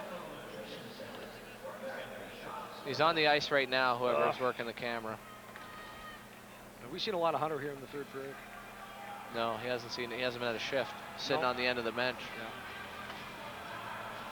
I wonder if he's just out there. Well, yeah. Jim Schoenfeld just came over and gave him a pat, but he's got to be hurt. Well, hey, Bill, go over to Dale Hunter. I'm sorry. That's a little more of a story. Better show him. He hasn't had a shift so far. Yeah. No, he's on the other end of the bench, bud. Right there. Right down the corner. Go left. Nope. Right. Yeah, right there. You can barely see him, but that's all right. He's keeping his helmet on, too. Got to get a better shot than that. Oh, well, there he is. There he goes. Lean back, Hunts. Jeff Rimmer, Sean Simpson rejoining you here. And Sean, we've yet to see Dale Hunter here in the third period. He's on the bench, though. Usual competitor, at least coming out, and he's on there. The only reason I could see that is if the Capitals get another power play, he might go out. Here come the Penguins out of the zone. Speaking of power plays, in their last 5, Pittsburgh has not had a shot officially registered against Byron Dafoe. How's that for penalty killing? Rick Tocchet in the slot. Oh, Tamer off the point. Fired it high and wide. Randy Burridge sends it cross ice off the stick of Tamer. Here, down the right wing goes Bondra. Bondra waits for some help. Bondra winds up with a shot. Barrasso save. Rebound, Joey Juneau. Juneau's got it. Juneau to Ricci. He winds up with a shot. Delayed penalty upcoming here as a Capital was dumped in front. The Penguins touch up, and the Capitals will have a critical power play. Well, we're going to see it's going to be a cross check. Brown was working in front of the net with Randy Burridge along with Samuelson. But no, it's going to be Tamer heading to the penalty box. Had that good scoring chance in the Capital zone. They moved down. A couple of good chances of their own. A shot from the slot by Peter Bondra. So a big moment in the hockey game right here with 11:32 left. Wait and see if Dale Hunter sees any ice time. There's that shot by Bondra. There's the tail end of it. There's that hit by Tocchet right at the end, getting the elbows up high. Well, Tocchet taking a little extra liberty there, not expecting to get a penalty with a delayed call already against the Penguins forthcoming. There's that last shot by Tamer. Dafoe moving from his left to right, trying to get out. Tamer going for the high corner. A critical power play for the Capitals. Michael Pavanka will take the faceoff. He's got Keith Jones and Joey Juneau up front. Again, no sign of Hunter on the power play. Slaney and Hatcher. Maybe some gamesmanship here now by Coach Jim Schoenfeld to keep Hunter on the bench. Maybe not well enough to perform here, but certainly well enough in a competitor that's not going to take his uniform off. Wants to help and contribute any which way. At the same time, exactly. A little bit of vocal Dale Hunter on the bench is better than having him in the dressing room. In front, hops over the stick of Slaney, who was pinching in and ends up all the way back deep in the Capitals' end. 11:22 remaining regulation time. 1:48 in the Tamer penalty. Caps on the power play, and it's Joey Juneau. Smooth skating forward, the burst of speed to center. Joey deals his way across the line. Joey goes wide. Joey still with the puck around the net. Joey deals to Slaney, right back to the crafty centerman. Juneau with Jones creating havoc in front on Larry Murphy and Tom Barrasso. Juneau winds up with a shot deflected wide. Pavanka plays it off the boards. Pavanka right back to Juneau. Juneau off the boards, deals to Pavanka. There's Jones on the edge of the crease. Barrasso and Murphy both working on the Capital forward. I'll tell you, this guy's getting in the face of the Penguins. Trying to get the Capitals squared in the hockey game, and Barrasso off his game in the Pittsburgh nets. 57 seconds left in the power play. Pavanka, Juneau, Hatcher tried to chop it ahead, but Mullen clears the zone. First two rushes down ice, both Juneau and Pavanka doing a good job, even 1-on-2, 1-on-3 of gaining the Pittsburgh blue line. Christich, Burridge, and Ridley hop over the boards, and the three cross the line. Ridley, left wing, deals to Burridge. Burridge on the half board, looks, little head fake there, 32 seconds of the power play. Takes it back from Hatcher. In front, Ridley and Christich. Hatcher can't save it. Doug Brown with some excellent penalty killing for Pittsburgh. Sandstrom gets his stick on it. Neutralized play, 19 seconds left on the Tamer penalty, and 9:48 left to go, regulation time. Johansson for Burridge, gets caught up in his skates and played by Murphy. Wide of the net, Defoe just leaves it there for Ricci. Throws it around on the left wing, too far. Murphy, Mario Lemieux, the crowd getting back in this hockey game with 9.5 minutes left in this third period. It's a one-goal game. This will be an icing call against Pittsburgh as it's touched up by Joe Ricci. 9:24 remaining. Mario Lemieux and the Penguins with a one-goal lead. We'll be back.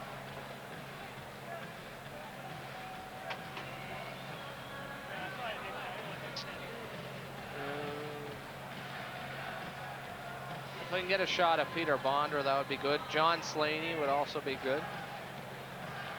Looks like Slaney's going to stay out there. Either one of those guys.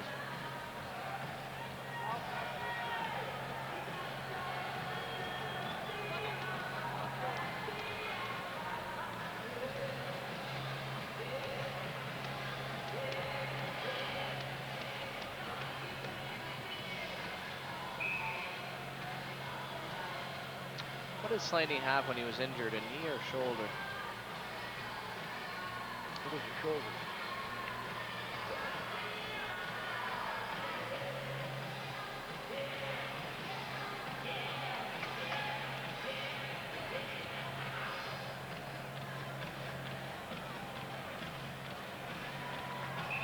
Look at John Slaney of the Capitals logging in a lot of ice time, playing very well. And Jeff, if you remember back, Slaney earlier in the year coming off of an injury was on for 2 shorthanded goals against the Boston Bruins. Ice time from that point on was really cut down. Coming into the playoffs was viewed as a 5th or 6th defenseman, but with Sylvain Cote out for an extended period of time, Slaney has stepped up, and I'll tell you, he's played his best hockey of the season, especially defensively. He has not hurt the team by any means. 29-10 now, the shots favoring the Capitals for the last 45 or 43 minutes of play on the shot clock overall, 31-17. Again, illustrating the strong night that Tom Barrasso has had in the nets. Caps looking for the equalizer. Konowalchuk deals to the point. Slaney for Hatcher. Hatcher winds up. Barrasso the save, rebound. Konowalchuk couldn't get to it quick enough. The Penguins' Larry Murphy, who, not unlike Hatcher, logged a lot of ice time. Down the right wing, McEachran looks for Lemieux. Hatcher with the save as he drops in front of the pass. Kelly Miller. Miller for Konowalchuk. First across the line. He's all by himself. Tries to go wide on Samuelson. Pins him along the boards. This is Yager. Yager for Pittsburgh. Throws it ahead for Sandstrom. He can't get his stick on it. At least enough to stop it. And it's Johansson finding Juneau. Juneau. The pass back to Johansson. Off his stick. And back to play will be Ricci. 8:18 left to go. Regulation time. Caps trailing by just a goal. Washington has won their last 4 games, including the opener of the series on Sunday night. If you remember back to regular season play, the Capitals win the season-long series. 2 wins, 1 loss and a tie. And the last game here in Pittsburgh on March the 15th, Randy Burridge had a hat trick, and the Capitals won 40 seconds into overtime. So pushing and shoving now. Joey Juneau working that puck down low on the right side. Fell on it. Bonder in quickly. Now having words with Kevin Stevens. Penguins doing a lot better job in this game. And at the same time, Peter Bonder with his speed, you're not seeing those opportunities where he's driving off of the wing that resulted in his goal in game 1. He went to the net. Playing off him a little bit more. And at the same time, Bonder has been stopping up, and hopefully he can regain that and start getting those scoring chances. Don't forget, playoff tickets again are available for Thursday and Sunday night's games against the Penguins. So come out and root the Capitals on to victory. For playoff tickets, call 386-7080. That's 301. Of course, it's the 21st and 23rd. Start time for both contests is 7:30. Again, an interesting thing that Coach Jim Schoenfeld did prior to the start of this series is he sat down with each and every member of the hockey club and in front of all their teammates told individually each player what was expected of them in the series. And I think that certainly paid big dividends in game 1. It was reinforced prior to game 2 here. Ricci fires the shot, and it sails wide. Barrasso waved at it, couldn't get a stick on it or the glove. Jones was working in front of the net, actually came around behind Barrasso as we get a close call here. Touch up by McEachern. No icing. Keith Jones away from Francis. This is Ridley with Burridge. And Jones, the 3 crossed the line. Ridley turning around, tried to thread the needle with a pass ahead to Jones or Burridge. Back comes Pittsburgh. It's their turn. The Penguins Mullen. Here's a shot off the crossbar. Whoa, they had to full beat, but it's off the crossbar. And the Capitals getting some help the other night with some goalposts.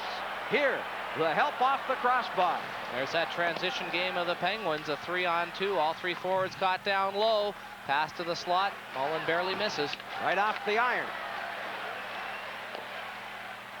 7 minutes exactly remaining. Third period. Regulation time. Washington trailing by a goal. Konowalchuk can't control the bouncing puck.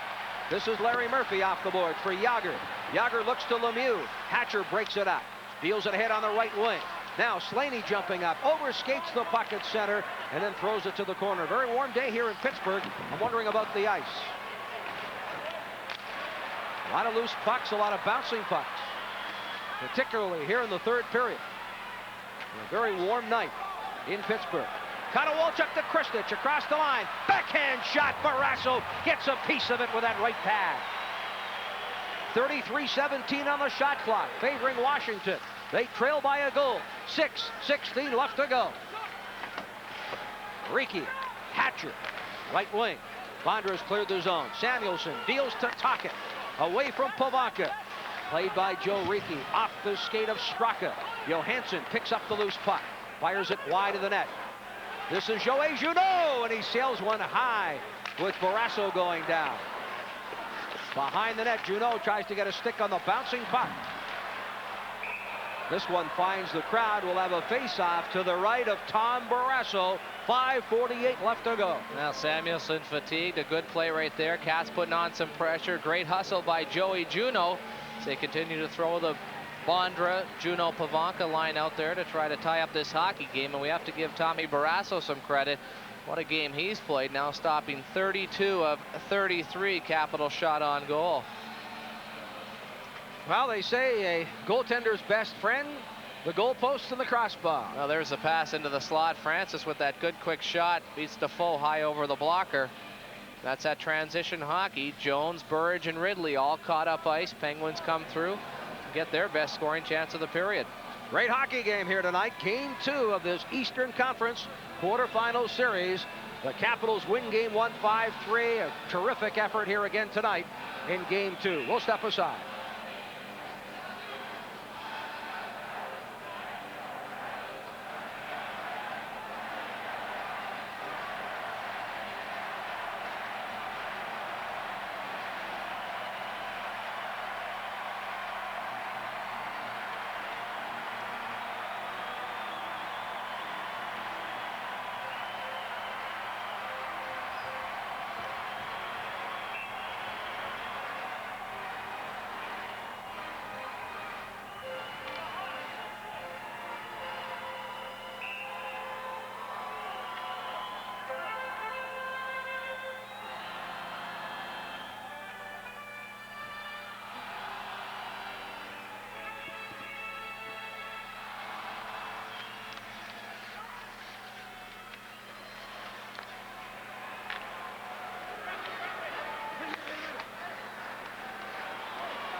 Back to live action. Jeff Rimmer and Sean Simpson rejoining you here at Paramount 20 in Pittsburgh at the Civic Arena.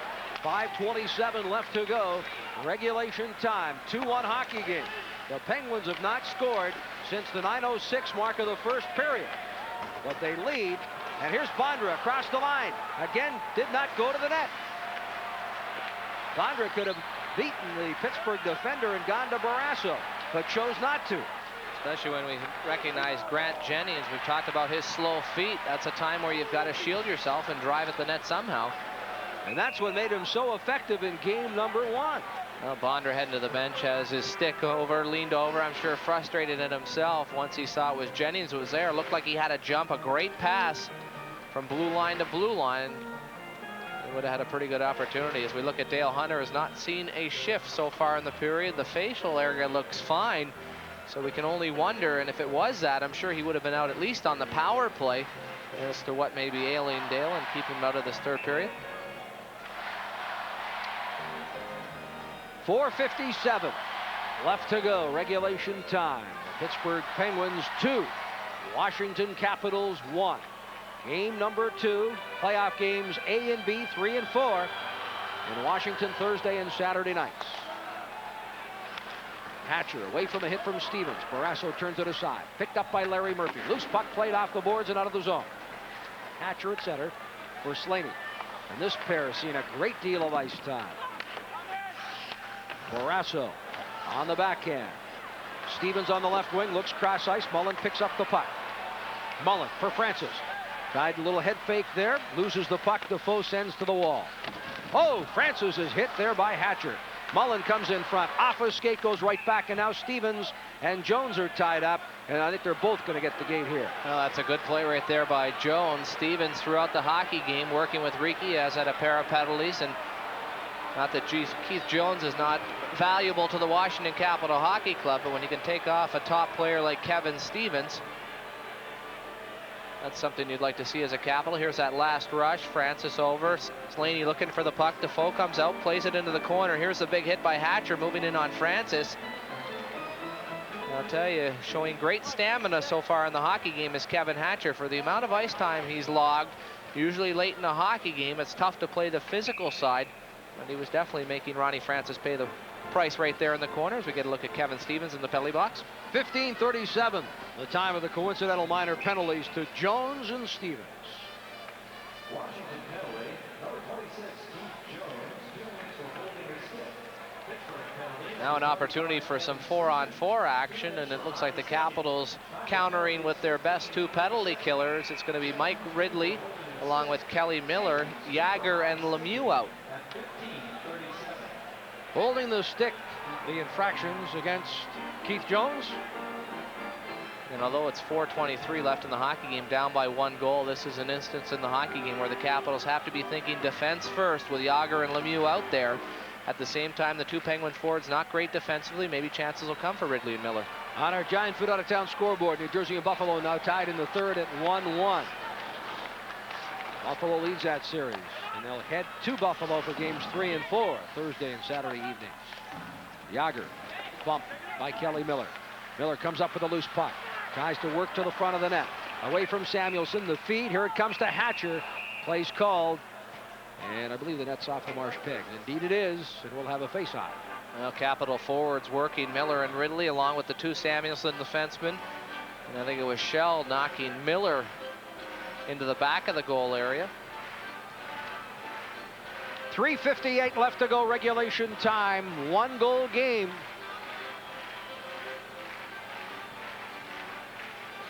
See a quick line change here now. Miller and Ridley heading off, 25 seconds into it. Joey Juneau now out there with Michael Pavanka. Wait and see who Eddie Johnson. Jagger's headed to the bench. Lemieux still on. Quite a story here in Pittsburgh that the Penguins, for the first time in a long time, as Schoenfeld looks on from the Capitals bench, wondering about the placement of that face-off. But for the first time in a long time, the Penguins have not sold out for a playoff game. There hasn't been an unsold seat for a Penguins postseason home game since 1982. They fell short of the sellout for game 1. And again here tonight, there are plenty of open seats, and that snaps a string of 37 consecutive sellouts dating back to the 1982 series. Well, it's tough when you have a high ticket price of $68 and a low of $42. A lot of people may be waning, and with the expectations of the Penguins, hoping they'll get to further rounds and then maybe come out and support them. And more motivation, again looking at the flip side, to get sellout crowds in Washington.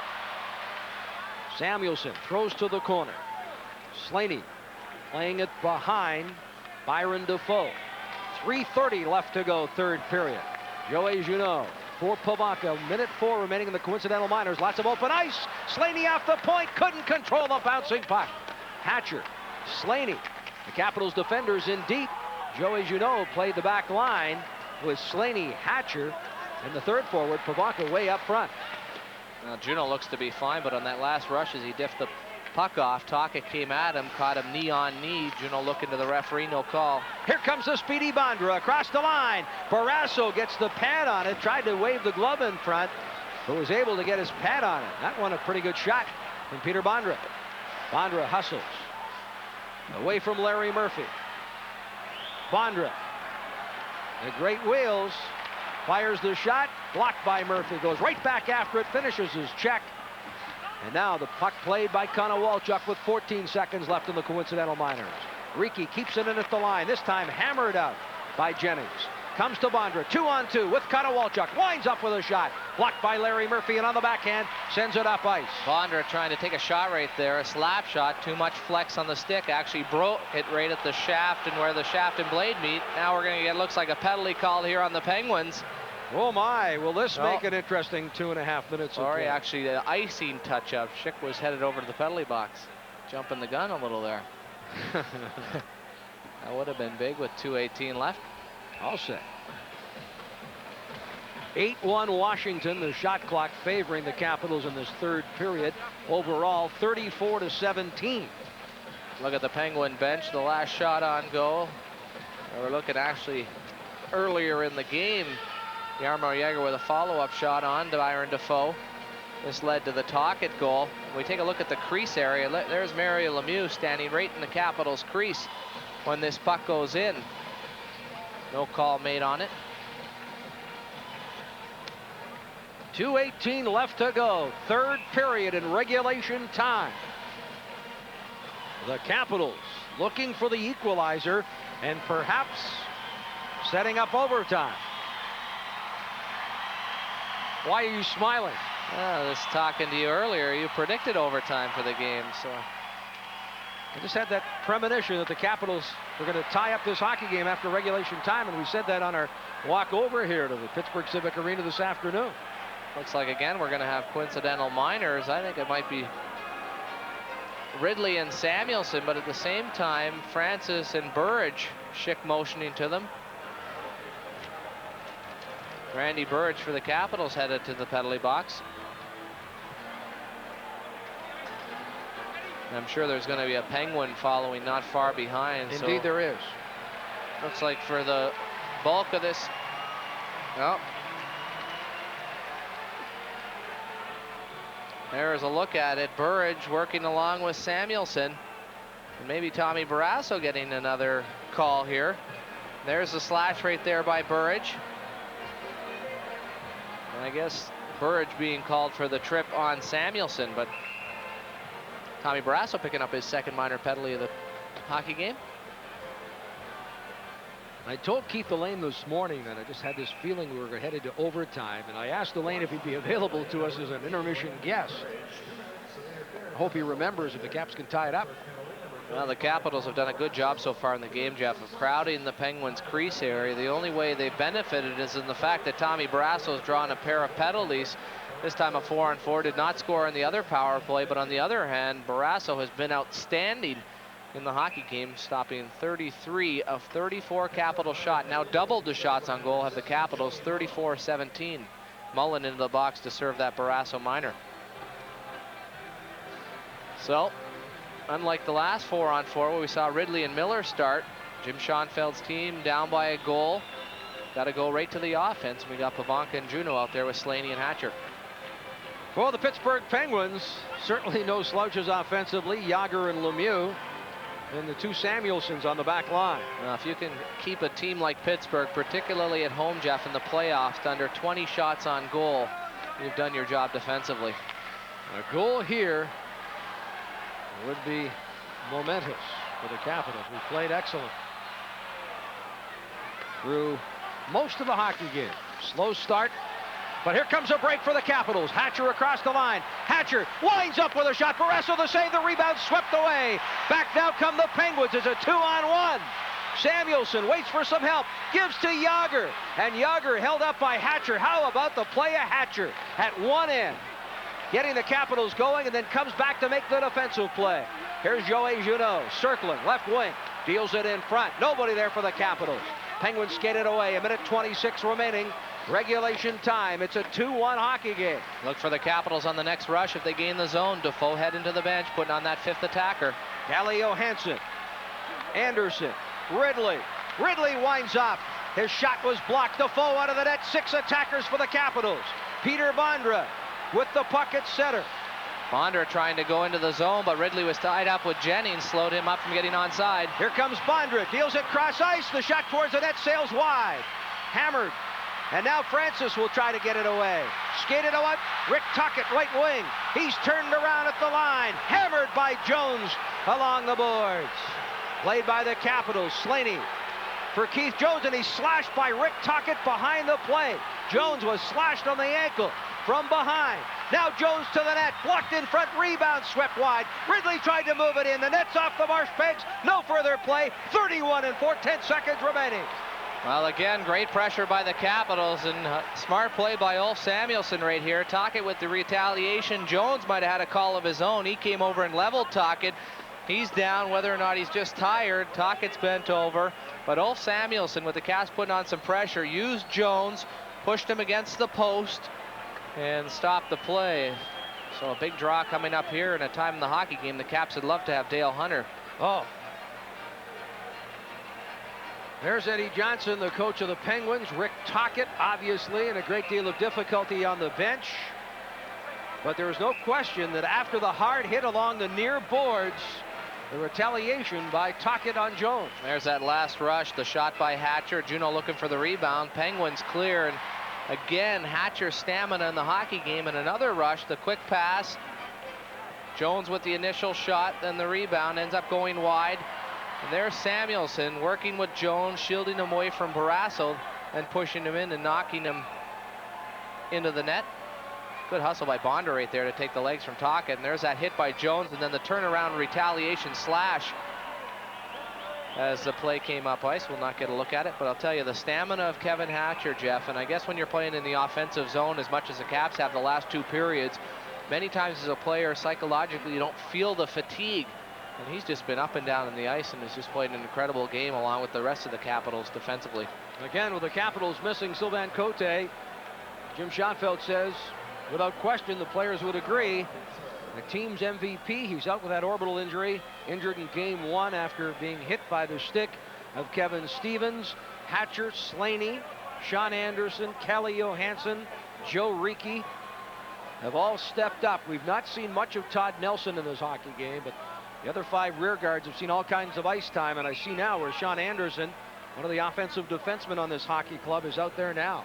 Yes, Anderson at times as well, I thought showed some fatigue in the first period.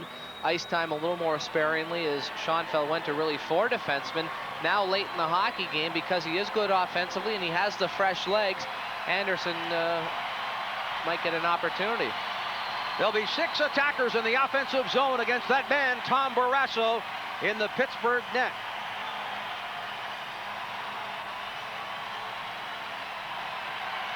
I stand corrected. 5 attackers are out there because Randy Burridge is in the penalty box.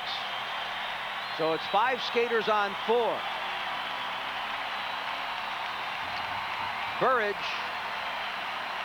has 21 seconds remaining in his penalty, as does one of the Penguins serving the penalty for Tom Barrasso. The crowd here in Pittsburgh on their feet. This has been a whale of a hockey game. And the Capitals looking for the equalizer. From the draw, it's left in the circle. Chopped to the line. Samuelsson gets a stick on it. On the turnover, Juneau can't get his stick on it. Here's Hatcher, sent towards the net. High, deflected over the glove of Barrasso. Ridley upended by Samuelsson. Final seconds you see ticking off. The Capitals trying so hard to get that puck to the front of the net. Hatcher, it hopped over his stick, and there it planted at the point. Was set for a shot. The Penguins will tie up the series, holding on for a 2-1 victory. The horns open, and the game is over. Well, a courageous effort, as we said, from the Capitals' perspective. They cannot hang their heads. Great effort by Washington tonight. Tom Barrasso, not unlike Don Beaupre in the first game. Without question, the first star of the hockey game. Now, Berube and Hunter are out there. They want to get going. This thing could really get ugly. I'll tell you, haven't seen this in a long time. We've got all the players from both teams now on the ice. Berube, who did not see a shift in the hockey game, was pushing with Samuelson. Dale Hunter, who did not play in the third, is out there. Well, cooler heads hopefully will prevail here. The coaches now get between the two teams. I see Jim Schoenfeld is out there. Rick Kehoe out there for the Penguins. And let's hope we don't see any damage done as the Capitals skate off the ice, led by their coach, Jim Schoenfeld. Games 3 and 4 back in Washington. And folks, one more time, 301-386-7080. There are operators standing by, and I tell you, we are in for a whale of a series. The Penguins leave the ice after a 2-1 win. We're tied 1-1 in the series.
Capitals must be feeling pretty good going into tonight's playoff game with the Pittsburgh Penguins. They won 1 out of 2 in Pittsburgh and came close to sweeping the contest.